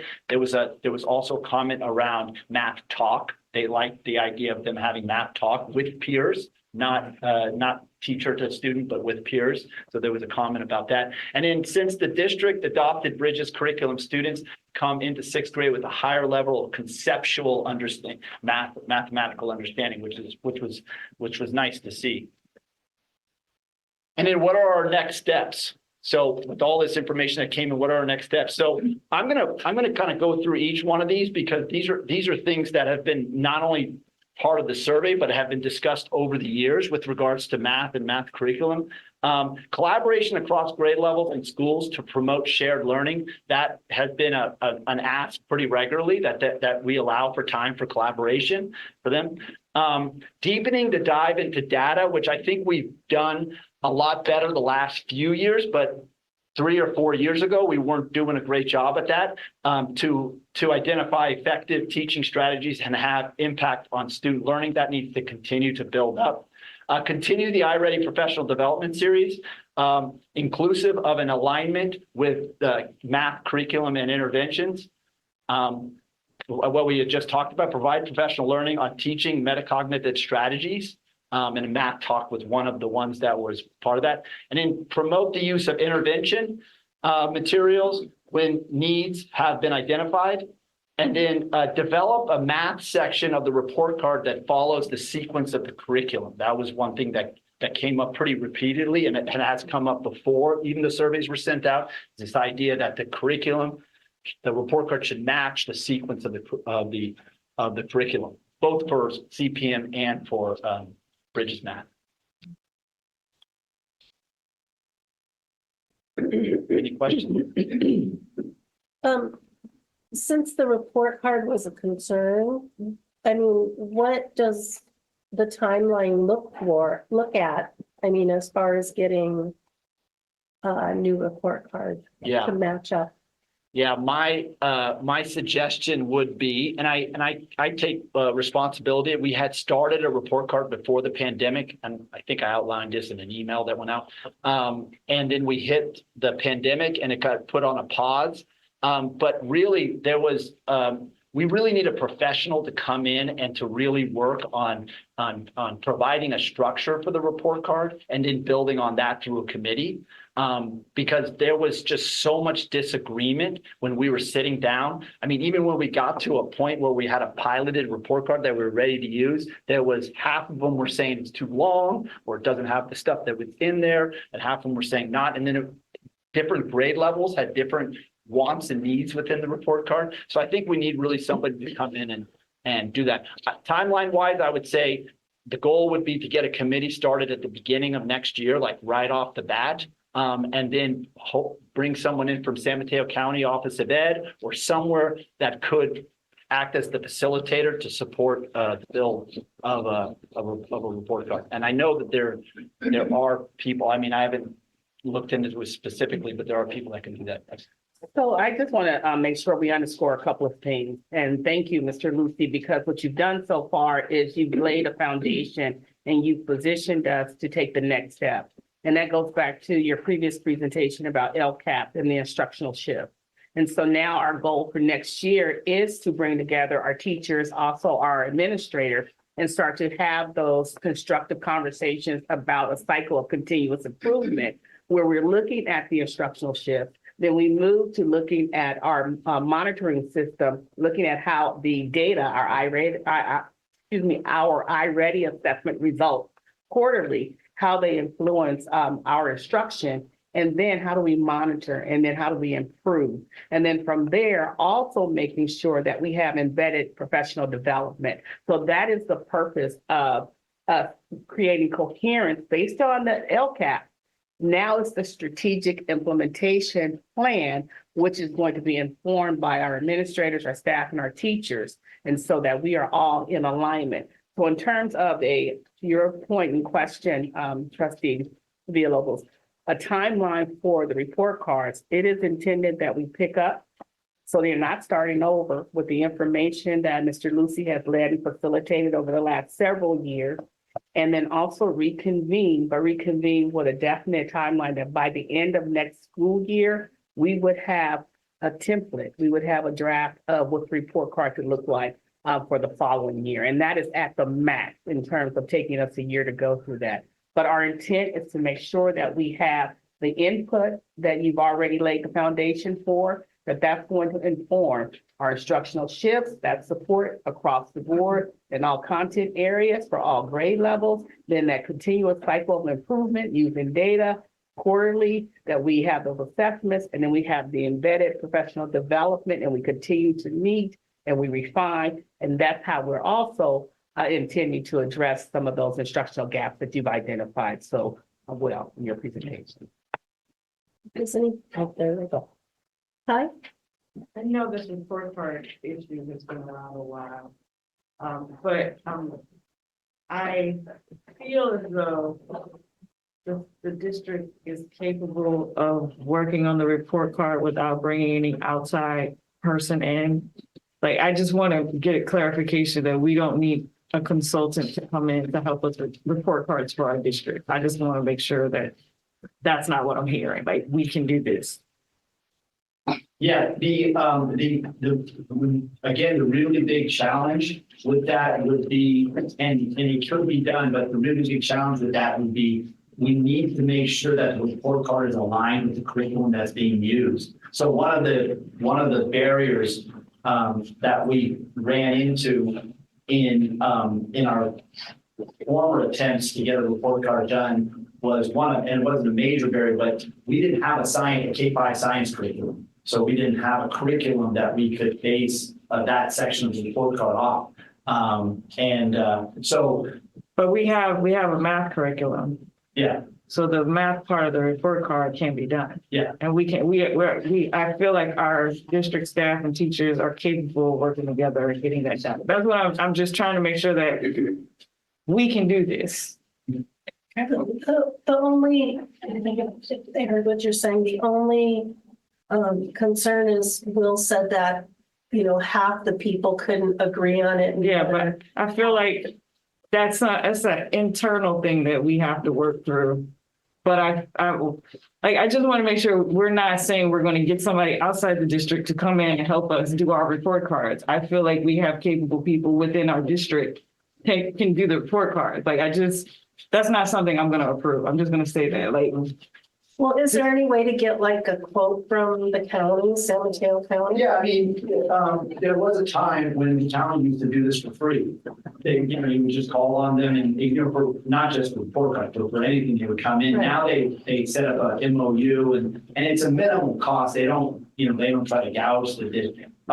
So, I mean, but to your point, it can be done together, but it would have to be, again, the way we'd have to approach it is very, very strategic.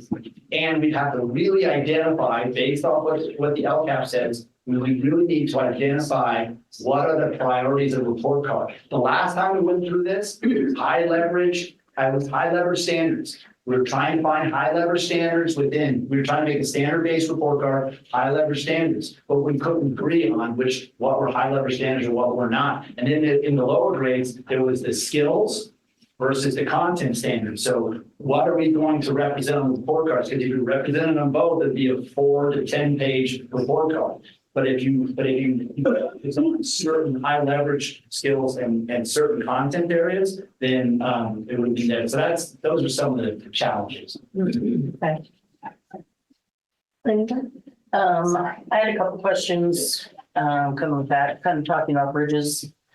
It mentions in there's 2 teachers not teaching bridges, and I'm just curious if that's specific for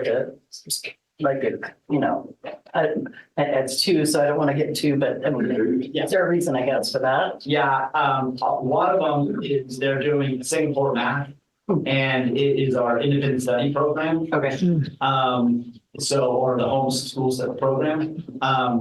So that's one. And the other one, I made it anonymous because I want people to be honest. So I couldn't figure out which one was the other one. But the one of them was definitely because they did know Singapore math. And I made that's probably because I know that they subscribe to the Singapore math program. Okay. The homeschool program. My other question is onboarding new teachers. I haven't been in college for a while, when I was, it was a single subject. So I didn't go through the math program. So I don't know if that's standard. They're learning bridges in college and then they're bringing it here. If not, what is our onboarding process so that everyone's up to speed? Because I do remember back in 2016, it being a challenge and a lot of time from a lot of teachers. Yeah. So I was just curious on that. So the past 3 years, or actually even before the pandemic, the process was Allison Fox. Allison Fox works for Math Learning and which is Bridges. And then now she works as an independent person. She came in and did, we pulled all of the new teachers and they did a 1 or 2 day training based off where they're at and familiarity with that. And then CPM has a online video program, like a get started program for that, but they also have an in-person one that if a teacher, if we have a new math teacher, which we haven't had in the last couple of years, but we're going to have next year, we have one that's going to be new, then they'll be sent to that. They'll get that support. And then is there like kind of ongoing refresher courses on Bridges? Because I noticed when everyone was first getting it, the numbers were a little higher and then waning a little bit, but I'm just wondering if we keep it fresh in everyone's mind. Is there a system to kind of? Yeah, there was Allison Fox again was one that did a refresher course also last year. She did one at the beginning of the year, but it is something that we got to get the feel for it if there's a need for it. It hasn't been the new teachers. There's a consistent thing every single year that they get, but for the refresher courses. The reason we did it last year, beginning last year, was because there was a lot of ask for it. So we had a refresher course and we had a good show and had like 25 teachers involved in it. And she does that. She's very good at supporting that. But I mean, it doesn't mean that's perfect. I mean, it would be great to have an ongoing person. When we used to have specialists, we used to have ongoing supports, continuous on curriculum and or we don't have specialists. Okay, all right. Well, thank you very much. So just a couple of quick questions. I'm sorry, I forgot a lot of them now, but the first thing I wanted to mention is, I know when we see improvements in the percentage of students that have met or exceeded standards, it looks positive, but those standards are meant for all students to achieve. It's not okay that half our students are achieving it and half aren't, or it's not even okay if 70% of our students are achieving it and 30% aren't, because that is a baseline, and I just want the community to know that our goal is 100%. Our goal is not 53%, 54%. Our goal should be 100%, which also addresses the achievement gap and what have you. And so then when you dive then deeper into the data that you presented, there's the 63% in third grade, then the drop in fourth grade. And so I'd love to have a deep dive on like what's happening there. That's been the case for a while. And it's Bridges, is it a different kind of process? What's happening there? And then with respect to Bridges, I'd love to know how many teachers, like what percentage of our teachers responded. I'm not familiar with the exact number of teachers by grade level to the survey. So I saw 44, but is that half? Is that 90% of all teachers? I'm not sure. And the startling statistic was almost half of the teachers that responded for Bridges don't think that it helps students with standardized tests, which are based off of the standards that we need to meet. And so I don't know if that's, I don't feel confident with the curriculum. I don't think the curriculum meets the, I don't know what the gap is there, but I do think those three stats in my mind are things that we need to have at least a perspective and an answer for in the district that then guides our action. Like we think that's because of this, and this, and therefore we're going to remediate this, and this. And I guess I'm not entirely clear what the district thinks the reason is. Well, I can say, first thing I can tell you is that the CAFS scores, except for the final scores, are not consistent with the iReady scores, except for the final diagnostic. So when a student enters in there and they take the first diagnostic and the second diagnostic, that they're a little bit different. And that's not just me saying that. That's when we do the professional development, that's coming out of the professional development. The second thing is The percentages that we're showing over time is very concerning. I completely agree with you. Like 50% shouldn't be our deal, should be 100%. At the same time, we also have to look at student progress. So when we look at groups, so a third grader, where they scored one year versus where they scored the next year. So they may not be at standard, but they may have made a bigger jump. So that's another kind of caveat that we need to look at, because that'll inform us not only about interventions and supports, but also inform us about instructional practices, right? So That sounds like a cohort analysis, like Yeah. following third graders through multiple yeah, grades. and that quite honestly we haven't done a cohort analysis, and that may be something that should be done.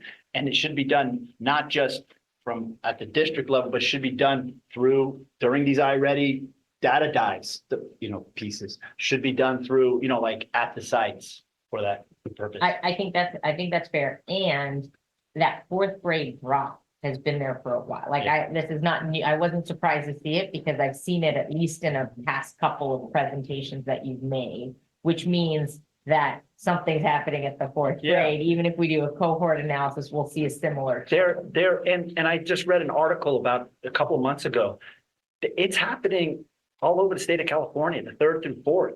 It's almost like they need to recalibrate that test I don't know, because third to fourth is a drop across. I mean, I used to not be happy when the Chronicle would put the scores of the fourth grade and the seventh grade, because the fourth grades were just dropped from the third grade. Anyway, I don't know. I don't want that to be an excuse, but that seems to be across the state, an issue. Does anybody else have questions? And also, do you know what percentage of teachers answered? Oh, so, Carla, maybe you can help me on this one. I was trying to look at that total number of K-5 teachers, 44. I would say that's there's about 80 maybe it's a little over half. Classroom teachers. Yeah, there's about 144 certificated unit members. For K-8. Oh, like for the whole district. Oh, for the K-5 classroom teachers, because most of them were K-5 classroom teachers. I didn't have when the survey was sent out, it wasn't sent to RTI teachers. It wasn't sent to, it was just sent to classroom teachers. Yeah, and I can tell you for CPMs, it was. What? Cabrillo has 17. Yeah, I have it back in my office. I have the numbers back.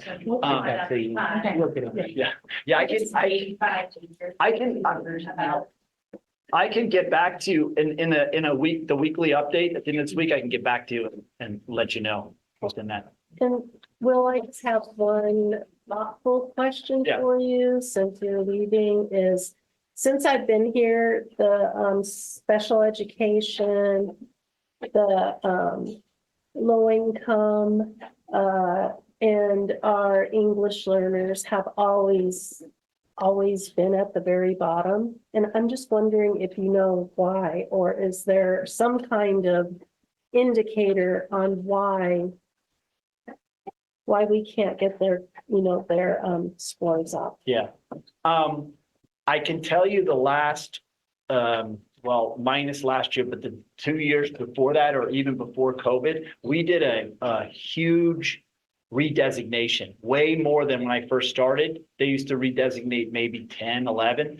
Last year, we redesignated 33. 1 year, we redesignated 78. Those get off the book. So there's like this turnover. I'm not trying to say that the ones that are not English learners, that they shouldn't be performing, but there were certain years from year to year, you're dealing with two different populations, basically.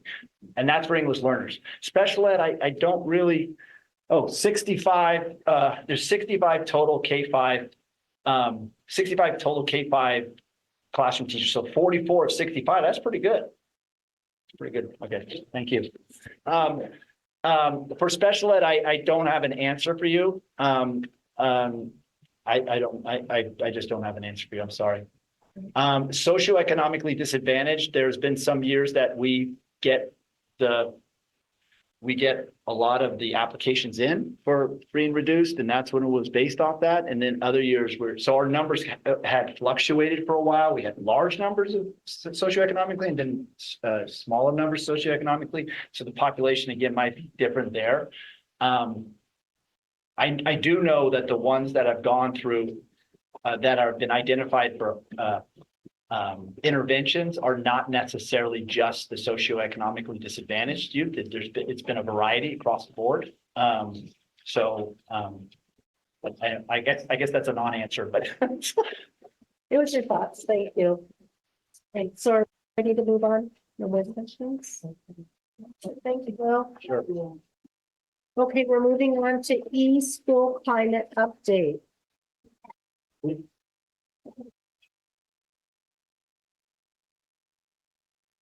Sure.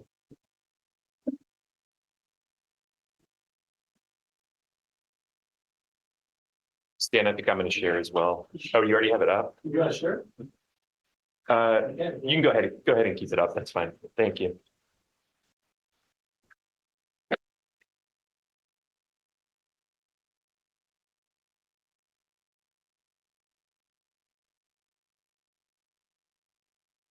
Are you going to put it up, Stan, or? Yes. Okay. All right. Good evening, Board of Trustees and Dr. Williams. I am pleased to be presenting to you a school climate update this evening. We start all of our presentations with the connection of the content of the presentation to our district's guideposts. And school climate is one of those ones that hits every district guidepost. Attendance, academics, community engagement, and embracing inclusivity and diversity. I love the definition of school climate from National Center for Safe and Supportive Learning Environments. And just to get us grounded, like last presentation, I'll just read it. A positive school climate is the product of a school's attention to fostering safety, promoting a supportive academic, disciplinary, and physical environment, and encouraging and maintaining respectful, trusting, and caring relationships throughout the school community. That's from the National Center for Safe and Supporting Learning Environments. Okay, we're gonna keep going. So we're gonna touch on discipline data, and suspension data is a clear metric that we can look at. This is a pretty simple graph here. I do need to unfortunately update the far right, which is this year's suspension numbers. From when I finished the report till now, there's actually been an increase of 6 students over on the right-hand side. That doesn't mean that 6 students have been suspended over the past week. It means that the suspension information wasn't entered into the student information system at the time where I originally did the report. So if we add 6 students to the right-hand side, we have a total of 36 suspensions this school year. That counts in school and out of school suspensions. And this is concerning because it is an increase in suspension. So last year, 2023, I'm sorry, 22-23, we had a total of 24 suspensions. So we are rising in our suspension numbers. It's not fun to talk about, but I ran the most behavioral incidents and suspensions were for these 2 infractions: caused, attempted, threatened physical injury, and school disruption or defiance. So that was the majority of our suspensions were in these two areas. So with discipline, and you've seen the rise in the suspension data. However, we are definitely always looking for alternatives to suspension. This is in the law where we have to provide other means of correction for a student that has behavioral difficulties. And we can only look at a suspension once those interventions have kind of been maxed out or they're not successful for the student. So by no means can you suspend right away for the first time a student has done something.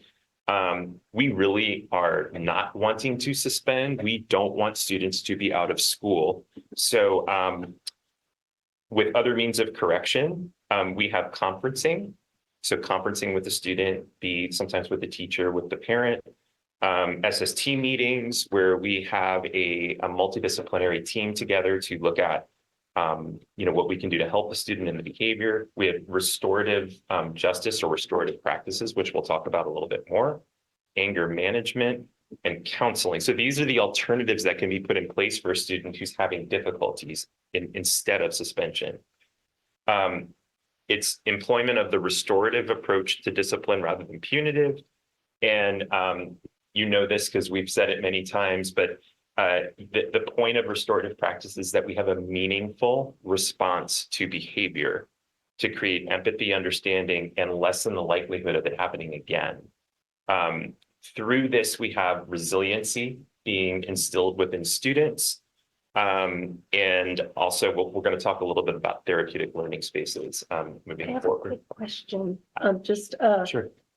Was there a new law that went into effect last year for defiance and not suspending, I think, sixth graders or eighth Yes. graders? So why are we still doing that? Well, it's actually for a specific infraction where that can't be. Let me I want to get that information to you because I want to make sure that I have the accurate information about the law, and then I can dovetail it with our information. And then the other thing is, just because I don't want to lose my thought, is, we just heard from the community about a big push for mental health. And my concern is that when a student is acting out in such a way of being physical or yelling or anything like that, something's going on with them. And so I guess I'd like to know more information on how many of those suspensions, 36 you said, how many of them actually have SSTs? How many of them received counseling and are continuing to receive counseling? And what was the other one? I think that's a good start. And I'm still unclear about the restorative justice practices and who is doing them. Yeah. And if they're effective, because if we're going up in our suspension, something is not working. Okay, And- we'll talk. I've got some slides. I've got some information for you that I think will be helpful. And then if there's still questions, I'm happy to address those. Okay. You already advanced the slides, Dan. Thank you. No, go ahead. So more about alternatives to suspension. So it's other means of correction, restorative justice, social emotional learning, and then positive behavior intervention systems. Trustee Villalobos, the positive behavior intervention system, that's an example of something that we would put in place for a student. So it's a positive behavior plan for the student. So it's got positive language to it. It's got things that the student earns rather than withheld. So that's an example of a pretty robust alternative that we would put in place. We want to lessen the likelihood of the behavior happening again. Go ahead, scan. That's the slide. So restorative practices, it promotes resilience and collaboration. All of this promotes a positive school climate and an equitable learning environment. And again, here's some more alternatives: family conferences, counseling, community service, and continuing education. You hit on something I think that's really important though, and restorative practices don't always work. They don't always work the first time. You have to be consistent with it. You have to have belief in this, and a mindset that this is what we do at our schools. That said, sometimes it doesn't address the issue, and we do have to look at other alternatives. So I think going into the data of the suspensions, like you suggested, would be really helpful as some of our next steps.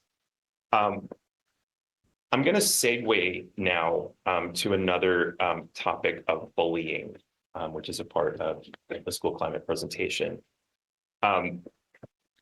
We talked about bullying at prior board meetings, and I know that we're having this be a concern in the district. I put the definition for bullying from our administrative regulation there at the top of the page. So an aggressive behavior that involves a real or perceived imbalance of power between individuals with the intent to cause emotional or physical harm. So that's the definition. And because of some of the concerns reported by parents, by school staff, by students, Tyler, perfect timing.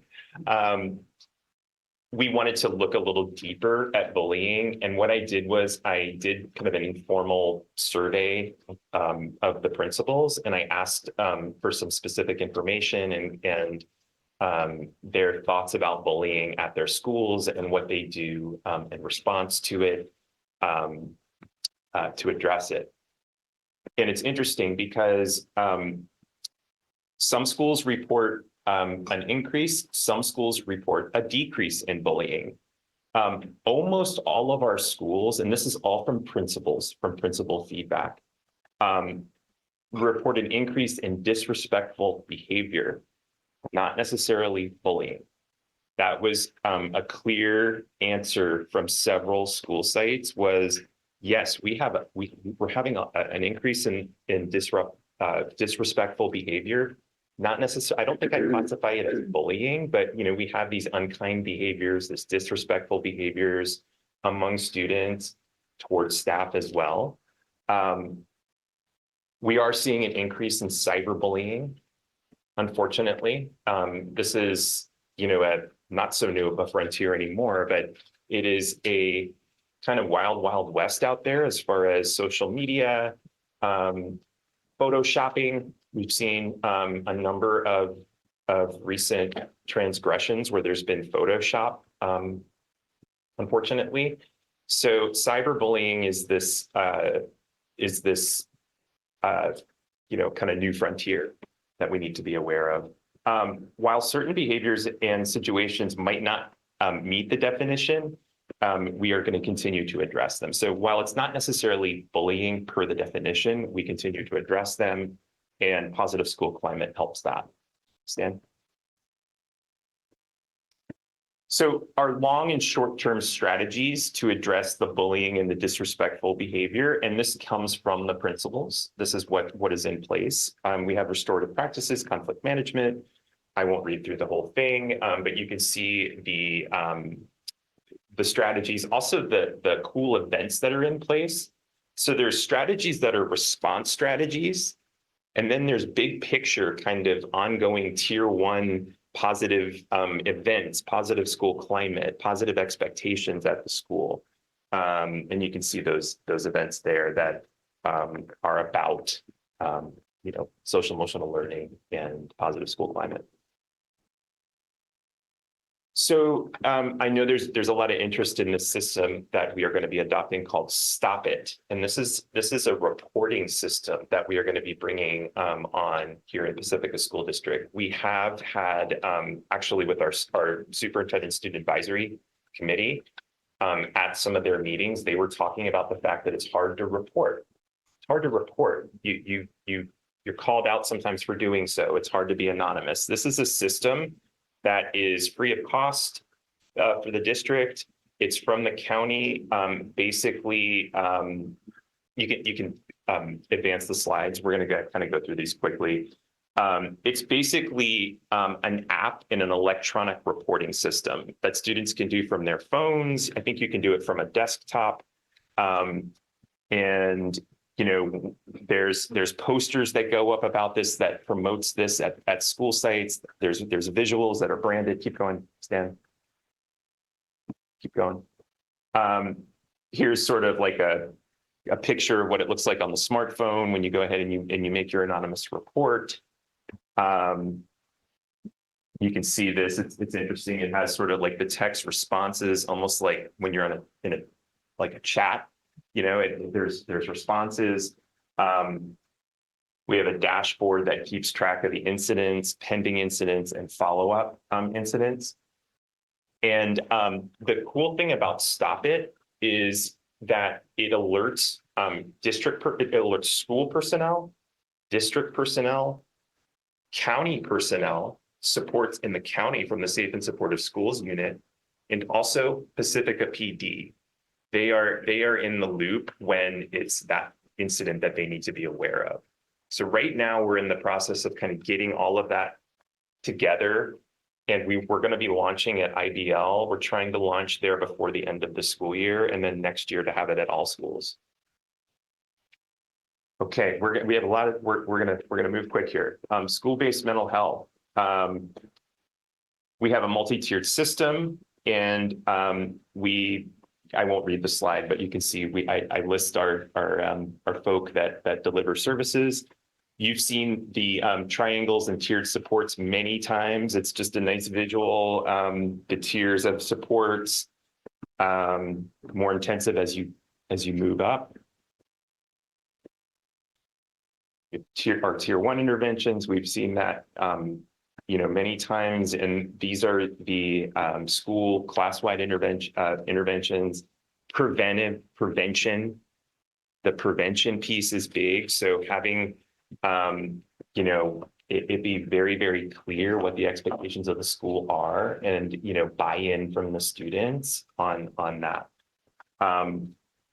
And our SEL curriculum. So our caring school communities is at all of our school sites.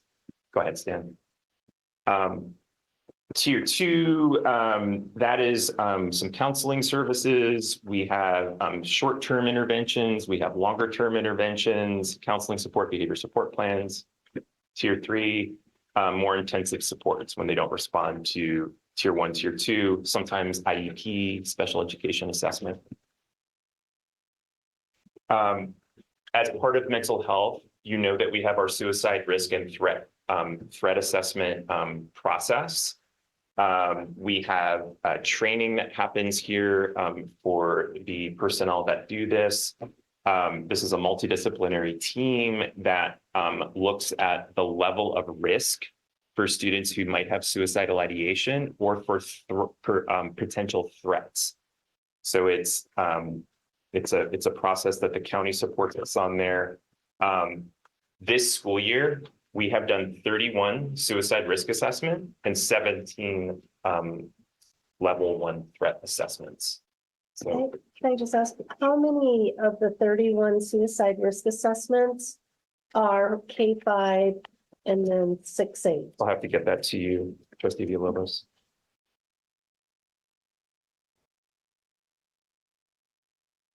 Okay.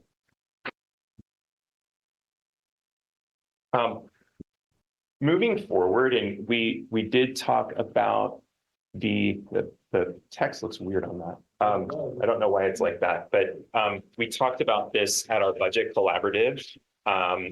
Is our therapeutic learning spaces and our school-based wellness centers that we're looking at for next school year, and essentially this is going to be an area in the school where students can go to drop in for service. There's resources there. There are people there. There's academic supports. It's a wellness center. It's a counseling center. We don't have them built yet, so this is going to be kind of a project at the beginning of the school year and over the summer to get these established. But this is what we're looking at, is kind of a multifaceted wellness center at each school site with various resources, various counseling that's available, more group counseling. So actually able to serve more students in our school-based wellness centers. We were finding that we were counseling too many students. And, school counselors were feeling like they had way too many on their caseload. Some of the things that they were counseling on were very intense, kind of above and beyond what they would typically do. So we really want to define, our students that really are great candidates for school counseling, help the families that need more support and students that need more support with the Care Solace referrals, et cetera. You know, serve more students, essentially. Keep going, Stan. So this talks about a little bit more of our services. These are little kind of sketches of what the center might look like. Go ahead. Our school counselor allocations, based on the reduction in school counselors that we have, are here. So we have 4 school counselors. There's an extra 0.5 FTE here, and that would be Raquel Buchanan serving at Sunset Ridge for that 0.5 that's there. Okay, we're going to segue one more time. This is about our school climate survey data. So just as a reminder, it's very important to kind of look at multiple data points, and school climate panorama data is a good data point. The areas measured: school climate and culture, positive relationships, and school safety. And this is the winter of 2023. Go through all of these, Stan. Just go all the way to keep going, all the way to where there's bullet points. Yeah. I do have slides in there that shows each category and kind of the pertinent rises and falls that we had from the one survey administration to the next. But these are ones that I think are important that we can point out. So on each of these, that's the main category of the survey area. And then there's examples of the questions. So you can see what examples of the questions there. So self-efficacy for students at 3, 5, and 6, 8 has declined. So confidence about completing work in their class, learning all topics taught in class, and sure that they can do the hardest work. So those are examples of self-efficacy. On the other hand, emotional regulation for students has increased. How often are you able to pull yourself out of a bad mood? When things go wrong for you, how calm are you able to stay? That's very promising to see that has raised. And when I put these here, that means it's a pertinent rise or decline. School climate has increased. How often do your teachers seem excited to be teaching your classes? And this is, I like this because this is actually shifted in a positive direction from the last survey, which was how much does the behavior of other students help or hurt your learning? That has actually increased. At the prior school climate, we were talking about that being very low. And then family engagement is increasing. So visiting child's school and been involved with groups at your schools. School safety for families is increasing. How often do you worry about violence at your child's school? How unsafe does your child feel at school? So these numbers are more favorable. We won't read through the whole thing, but you can see the other kind of categories and other examples of the questions. Josie alluded to this in her presentation, but our attendance isn't as strong as we were hoping it would be. We were striving for 95. We were trying to get to 95%. We were up at 95 at one brief point, I think, or we were getting close.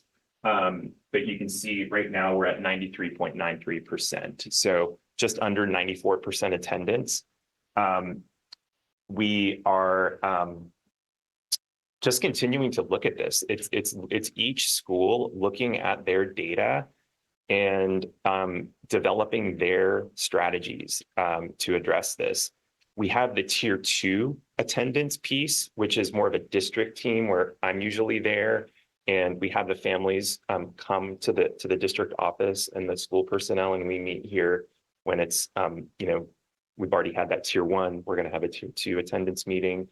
But we obviously need to double down on our strategies and look at what we can do to improve attendance. This is just information about chronically absent and some of our strategies there. So sorry, that was a lot of information on school climate, but I'm happy to answer any questions you might have. I was just wondering if Stop It, if that can be altered in any way, or is it just a strict, this is our app and this is how you have to use it? Or can you? You can customize certain parts of it. What is there a part that you were thinking? No, I was just thinking,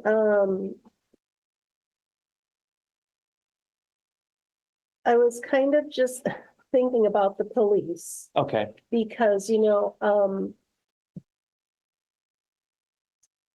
I know that Chief Sarasua is very aware, of talking to kids at school rather than going to their house. So I would just want to make sure that is solid in there, that Yeah. if there's an option for them to go visit them at home, to do that, because we're talking about the student's privacy, and every time a police officer shows up, somebody knows that he's there to talk to that person because he or she needs to be pulled out of class.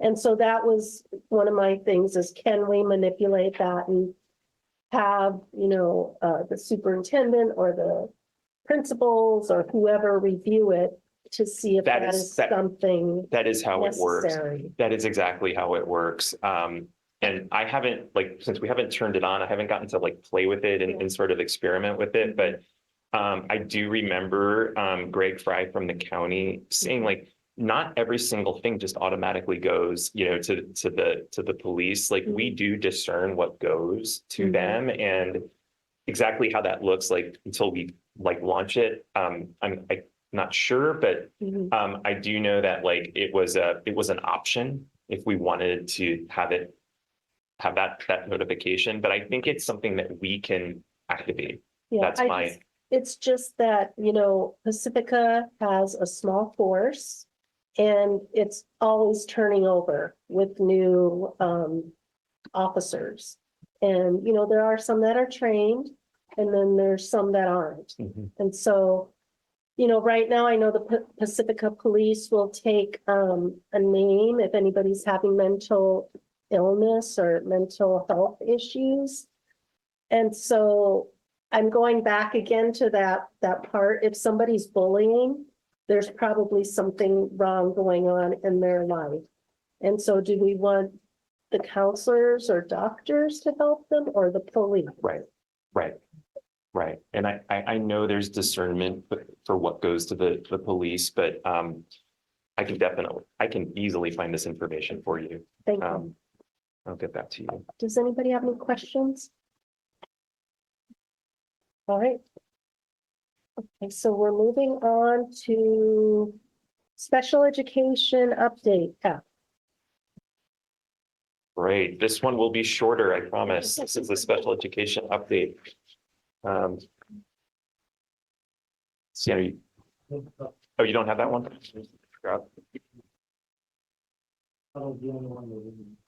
I can do that.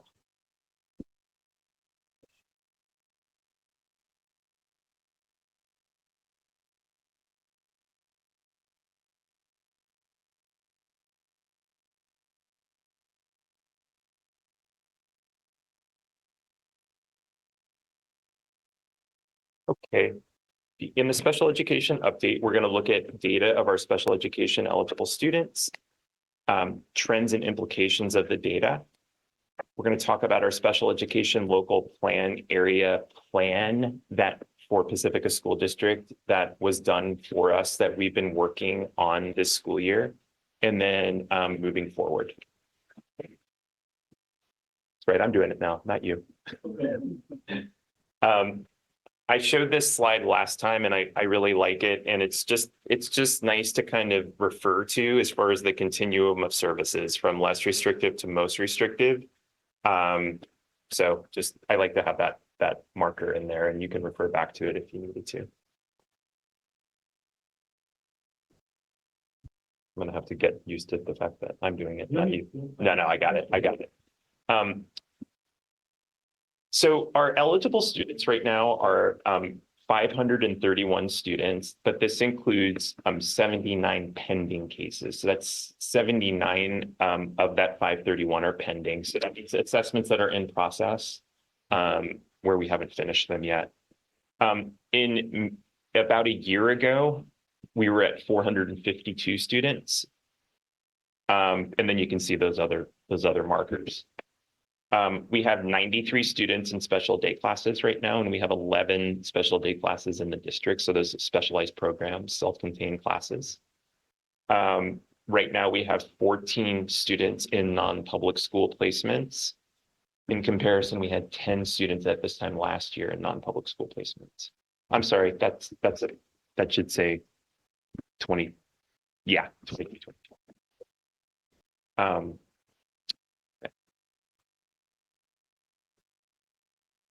So trends and implications of the data. The increase of students being referred for special education is just continuing to rise in the district. An increase of 81 eligible students while our enrollment had pretty much remained the same or pretty similar. So it's obvious that that's a big increase. We have a continued increase. This is a multi-year increase in students needing non-public school placement. So from last year, we went from 10 to 14. Our special day class enrollment is increasing. So students that are needing a more intensive setting in our schools, we have them at our different school sites, so we're able to place them there. But those numbers are increasing, particularly at Ingrid B. Lacey, the special day class there, the cross-categorical one, really has increased in numbers. And increases in students with the most extensive needs. So the students who need non-public school placement, residential placement, the numbers have increased for students with those needs. So as happened last school year, we did have to add some staff during the school year to keep up with the pace of the assessments and the services. So we added 0.5 school psychologists during the school year and 4 FTE of paraeducators and behaviorists. Those include assessments that were done for students who need individual support and also personnel that were added to classrooms. So we had an excellent collaboration with Special Education Local Plan Area this school year, the SELPA. And Dr. Williams had them come in and do a little mini kind of file review, audit of some things, looking at some things. And basically we have an action plan that the SELPA developed for us. It's based on what I just talked about, program configurations, parent input as well, and file samples. And the main areas that are addressed in the plan: documentation, training, policies and practices, and then making sure teachers have the right credentials to be in the classes and providing the services. Progress on the plan. So I'd like to kind of give you some information about this. We formed a special education advisory committee. We've had 6 meetings, I believe. A couple of those were kind of getting formed and having presentations about topics to the committee. So, the last couple have been more, talking and getting really specific things done. For the documentation, we're working on reorganizing the district's files according to how the SELPA suggested it. We are looking at how we do our functional behavioral assessments and our assessments for paraeducator support. It's known as SCIA, Special Circumstance Instructional Assistance. So it's a service. And we have already adopted the FBA, the functional behavioral assessment, and the SCIA assessment process. The district files, that's going to be a summer project, getting those reorganized.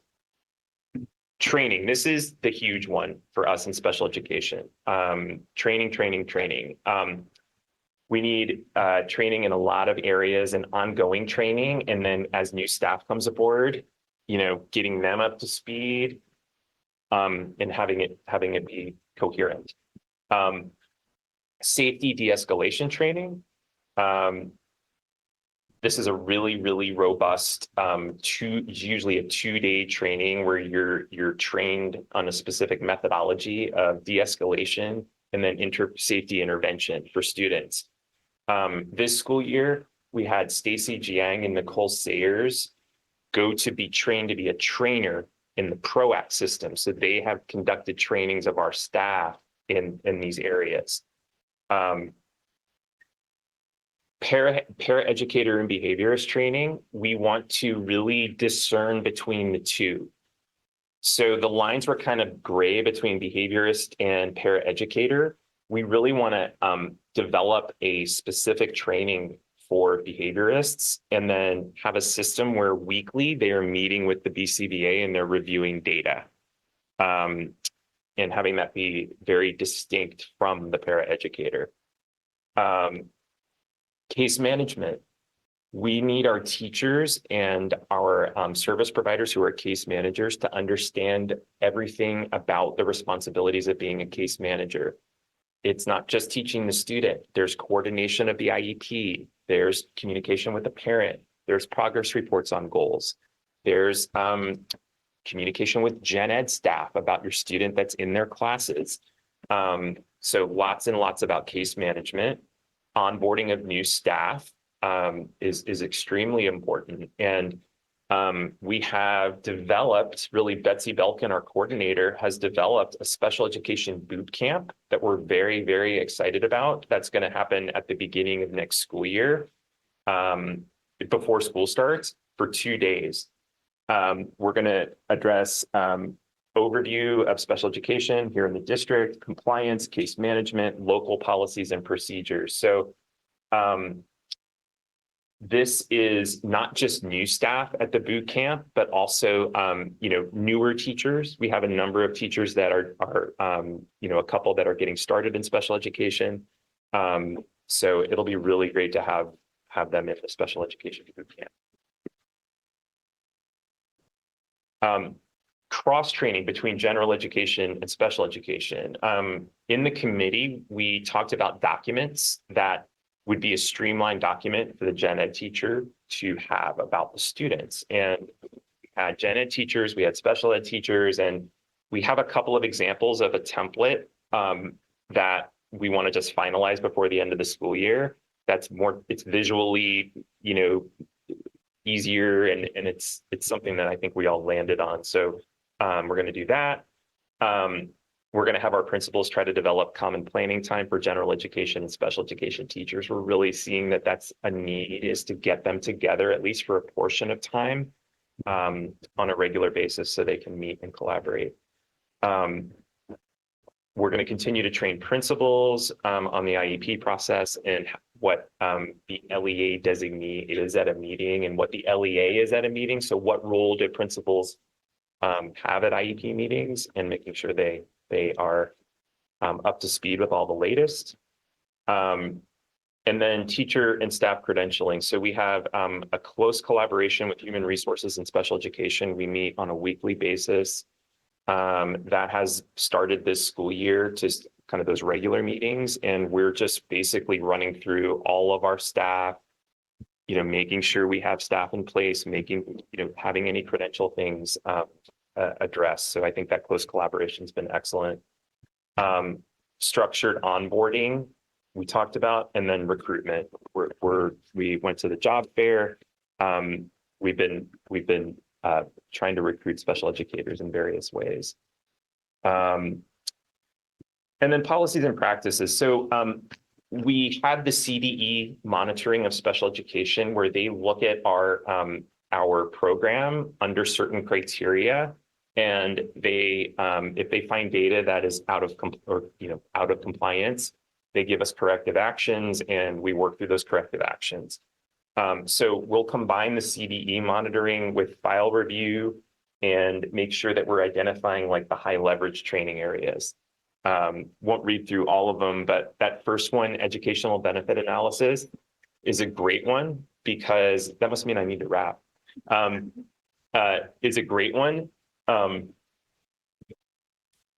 because educational benefit is just this one piece. It's looking at the arc of a student from their goals to their services and their progress. And is there a connection? Is there a clear connection between the areas of need, the goals, the services, and then the progress? And looking at that over time, like a 3-year span, and doing an ed benefit analysis of the student's IEP. That's a great practice to kind of get educators thinking about the way that they build IEPs and kind of have goals and services for students. And then we just have, we listed some of the curriculum that our resource teachers and our special day class teachers are using. And then some pieces about the instruction. So with RSP, students are grouped according to need. We have learning center rooms. We have push-in support that happens. Learning center is the RSP room. We have push-in support that happens. Special day classes, they're self-contained. Students are grouped according to goals and needs. And again, push-in support and social skills, executive functioning as well. Okay, moving forward, we have the WAVES program at IBL. That's our therapeutically enhanced special day class. We are having more students in the class and it's going great. The WAVES class is going really well. They are, so students have a very small student teacher ratio in the class. They have mental health support that's dedicated to the classroom. And then they are able to do kind of special projects and have like, for instance, this year they developed a school store, but this was an ongoing project that took months because they thought about, what do they want to sell? What kind of budget do they have? How is this going to work? So, big projects. Because of the sharp increases that you see in our students needing, with the most extensive needs, it would be something to consider of looking at the numbers of the students to see if we could build a program of our own. You have to look and see if that makes fiscal sense.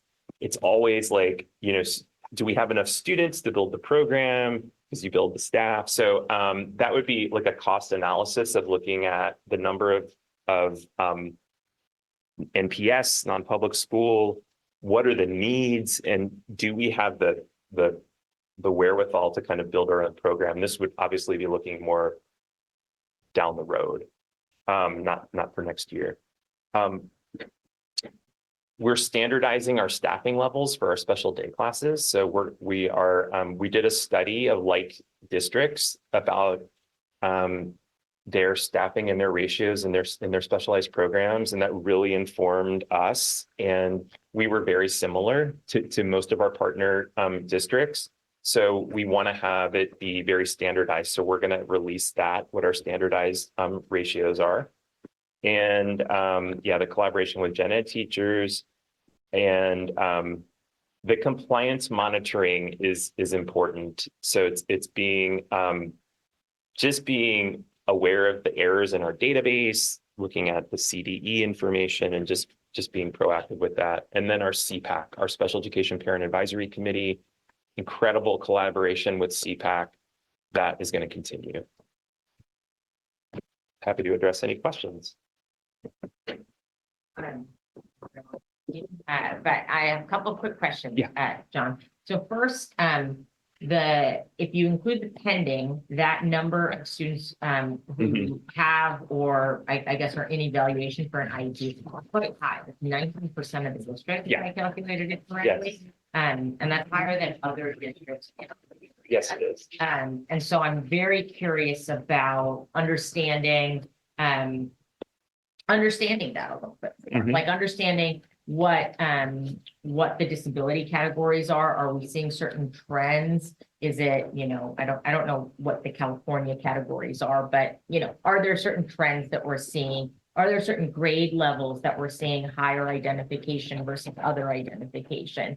And so I'd love to just have a lot more detail as a follow-up to understand where we're seeing that increase, because that's it's an important thing for us to understand as a district to how to support that. And then when we think about progress, so you had a number of slides on progress of special education. A lot of those were inputs, like here's what we're doing, Right. but not necessarily progress, right? So I'm very curious, like to me, every special education presentation should include the achievement gap and the general academic performance of our students with IEPs. That to me is how we would assess progress. Okay. And then if there is a way to summarize progress against the IEP goals at a summary level to say, you know, we're expecting 90% of our students to reach their goals. Where are we on that? Are we reaching it? Because I see a lot of great inputs, John. Like I love the fact that general ed and special ed are now collaboratively planning together. Very few districts do that, and it's fantastic. But I want to make sure that we're also tracking progress for these students, that it's not just we're going to do more and more and more and more and more. We're seeing what is the most effective to driving results, because what I don't want to do a couple of years from now is we're seeing no results. And so we add on 7 more things without reevaluating the 55 things that we're already doing. Yeah. And so I'd love to make sure any discussion of progress has that data, because these students deserve to see, you know, we deserve to make sure they're making progress against their goals and closing their achievements. John, I was wondering if there's anything that the county is doing differently as far as assisting the school districts, or are they just leaving it on the? They are. We had actually San Mateo County come to one of our cabinet meetings, and we can get assistance from the Ed Services Division on the student study team process. So I think the student study team process is right now, it's inconsistent across schools. It's inconsistent in the way it's held, and the structure and the forms even, I think, are different. And kind of, there needs to be a mindset that we put interventions in place and we track interventions and we track progress on interventions before we make an assessment for special education. So I think like work on the IEP process would be something that the county would help us on. Special education, they're very, you know, we go to the SELPA meetings, they're very supportive. They help us with the CDE data. They help us with, obviously, they helped us on the plan.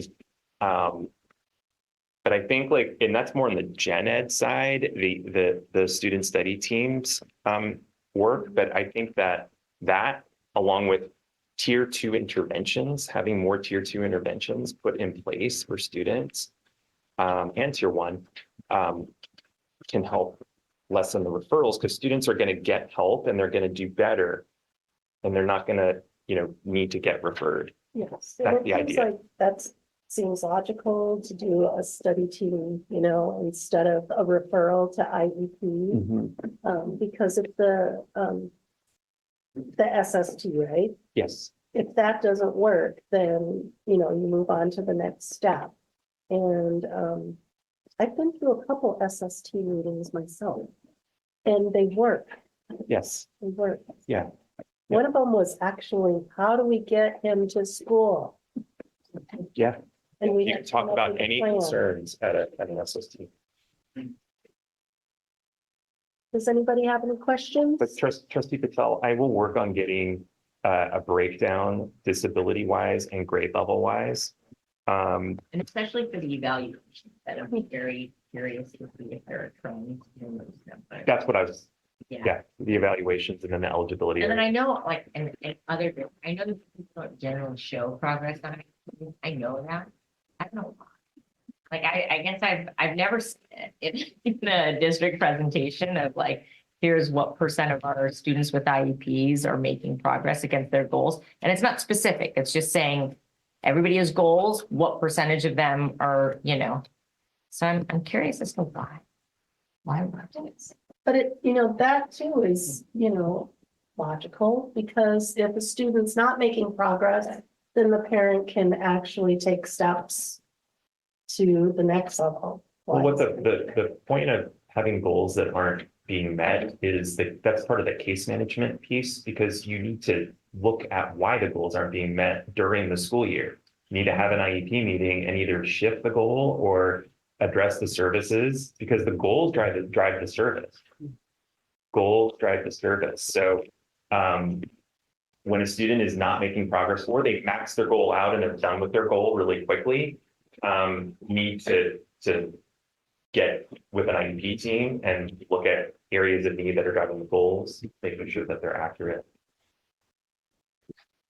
Any more questions? Nope. Okay. So we're on 11. CSEA initial proposal for the 24-25 school year, successor negotiations. Carla. Good evening, Board of Trustees and Superintendent Dr. Williams. Tonight, I'm happy to share the CSEA and its Chapter 128 initial proposal for the 2024-2025 school year negotiations.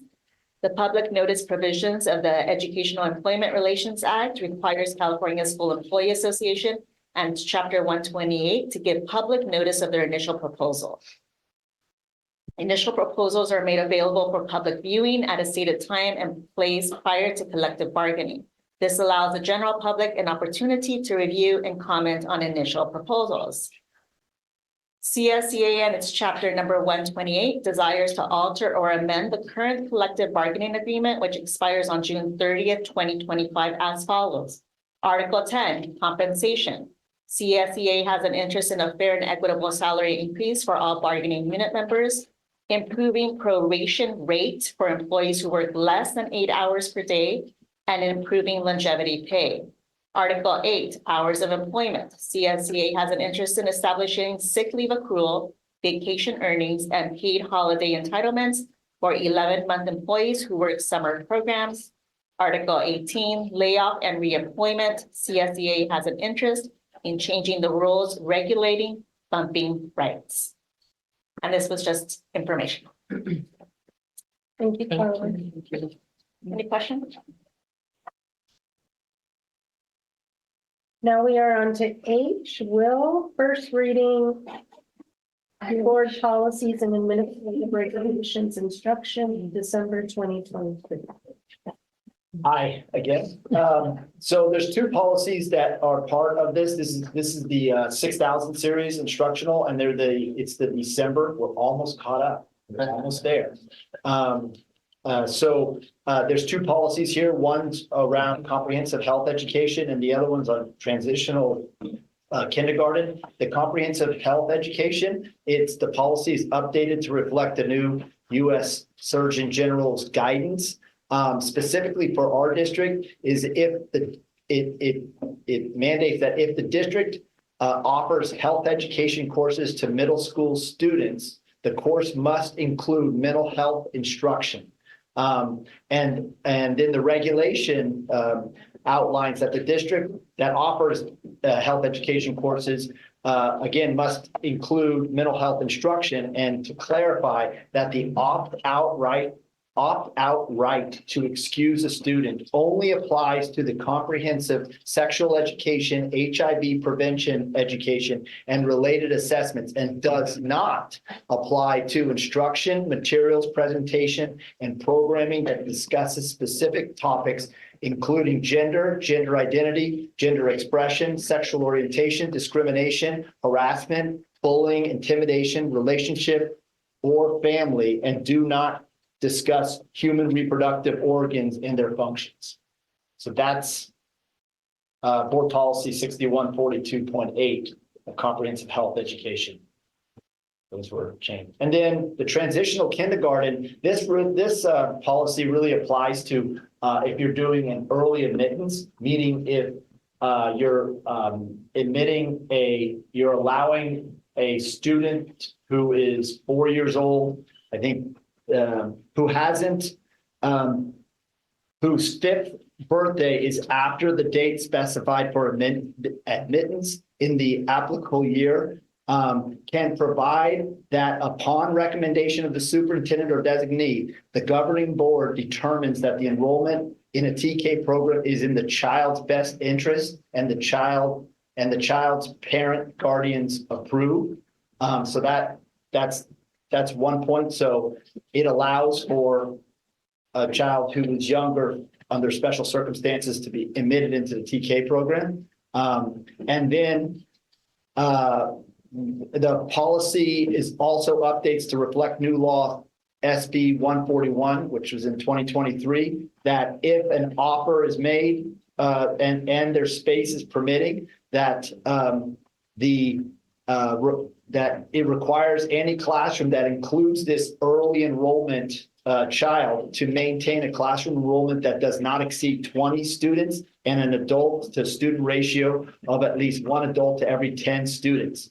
And then finally, additionally, the policy updates to include that average TK class enrollment does not include students who are continuously enrolled in or meet the minimum day requirement for independent study for more than 14 school days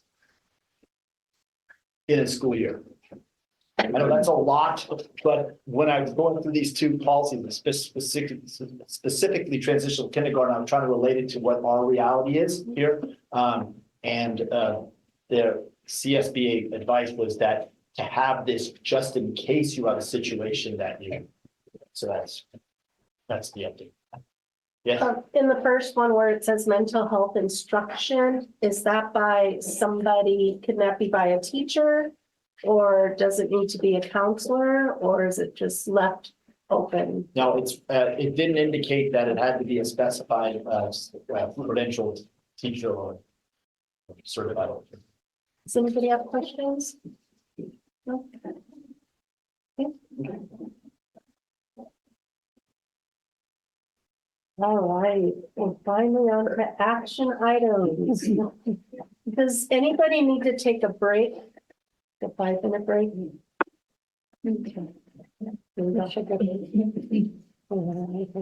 Rest home. Okay, we're on B. Approval of classified and certificated salary schedules 2024-25. Action item. Good evening, Board of Trustees and Superintendent Dr. Williams. Tonight, I would like to bring for approval an updated classified and certificated salary schedules for the 2024-2025 school year. Pacifica School District collaboratively engaged in collaborative bargaining with labor partners CSEA and LSEA during the 2024-2025 school year. Both groups received salary increases, which are reflected in the updated 2024-2025 salary schedules, which were attached. Compensation increase includes a 2% salary increase beginning January 1st, 2024 for both CSEA and LSEA employees. In addition, CSEA and its chapter number 128 unit members received an 8-year anniversary payment of $300, and LSEA unit members received a $1,000 longevity stipend after 15 years of service in the Pacifica School District. It is recommended that the Board of Trustees approve the 2024-2025 Pacifica School District classified, certificated, and school psychologist salary schedules. Does anybody have any questions? Okay. So do I have a motion? I'll make a motion to approve. Okay. Raise your hand. Motion passes 5-0. All right, moving on to C, approval of Pacifica School District calendars 2025-26 and 2026-27. Tonight, we would like to bring for approval the Pacifica School District calendars for school years 2025-2026 and 2026-2027. The attached draft calendars were created jointly by LSEA and the Pacifica School District. A meeting was held on April 22nd, 2024 with LSEA to draft the two calendars. During the drafting process of the two calendars, we used Jefferson Union High School District's 25-26 and 26-27 school calendar, along with feedback from educational partners to support an alignment of common school breaks, as we know many of our families have children in both school districts. The calendar drafts was shared with CSEA on May 15th, 2024 for input on CSEA holidays or any other related questions. Therefore, it is recommended that the Board of Trustees approve the school calendars for the 25-26 and 26-27 school years. Are there any questions? I think this is a goal we've been trying to do for a while. Okay, is there a motion to approve the Pacifica School District calendars 2025, 26, 26, 2026, and 27? I'll make a motion to approve. All in favor, please raise your hand. Motion passes. Okay, we are on D, approval of resolution number 2024-5-22T, education protection account. Josie. Thank you. So with the passage of Proposition 30, the state created the EPA, which is the Education Protection Account. And that was really in the time when the state was deferring revenues to school districts. It really impacted LCFF school districts. So that ensured that we received a quarterly payment, even when the state was having a budget deficit and not able to pay schools. So basically, the state controller calculates the amounts, and it's a requirement as receiving these funds that the board makes a spending determination during an open board meeting. Now, just to remind you, it's not additional funding, it's just a shift from getting the monthly LCFF apportionment to getting a lump sum quarterly payment, just to ensure our cash flow. It helps school district with cash flow. So there is a board resolution attached along with the amounts from the CDE for 23-24 and 24-25. And Pacifica School District is spending these funds all in the instructional category. Are there any questions? Okay, do I have a motion to approve or motion to adopt resolution 2024-5-33T? All in favor, please raise your hand. Motion passes 5-0. We're on D. Will, approval of 2024-2025 outdoor education contract. I love doing this every year. I think I said that last year too. What's presented for you for approval is the outdoor education program that we provide all of our fifth graders. As you all know, it's paid by parcel tax.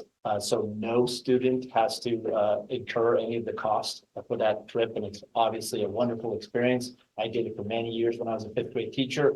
I love presenting this item because it's such a great thing, and I hope they continue to do it forever. Are there any questions? Do I have a motion to approve the 2024-25 outdoor education contract? I'll make a motion to approve. Sorry. All in favor, please raise your hand. Motion passes 5-0. All right, we are now on F, contract for Sunset Ridge School Library Extension and canopy replacement.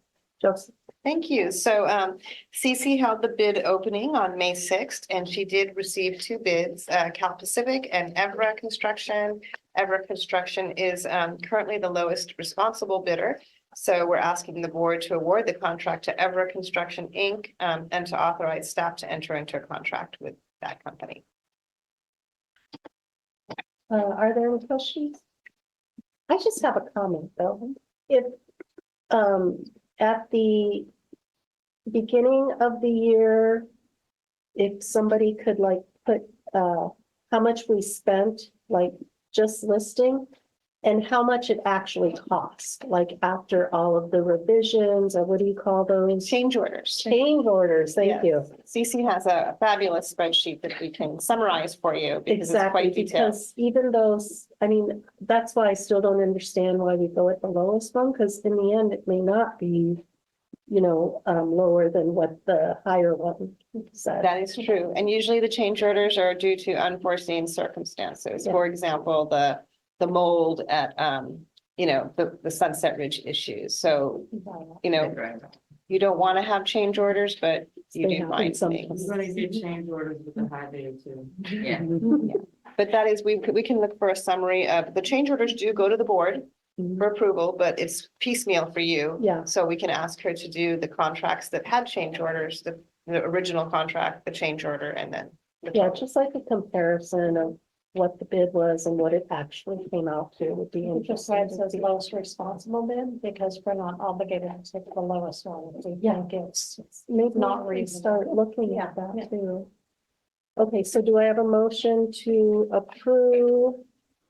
I'll make a motion to approve. All second. All in favor, please raise your hand. Motion passes 5-0. Now we are on G, possible cancellation of July 10th, 2024 regular board meeting action. So it is recommended to the board that we cancel the July 10th, 2023 meeting as the summer meetings have posed some conflicts for some of our members. And so either to cancel, or we can, if someone wants to reconsider to move it to we could do that as well if there's a motion. Make a motion to cancel. I'll second. All in favor? They didn't wait for you to talk, but we'll have.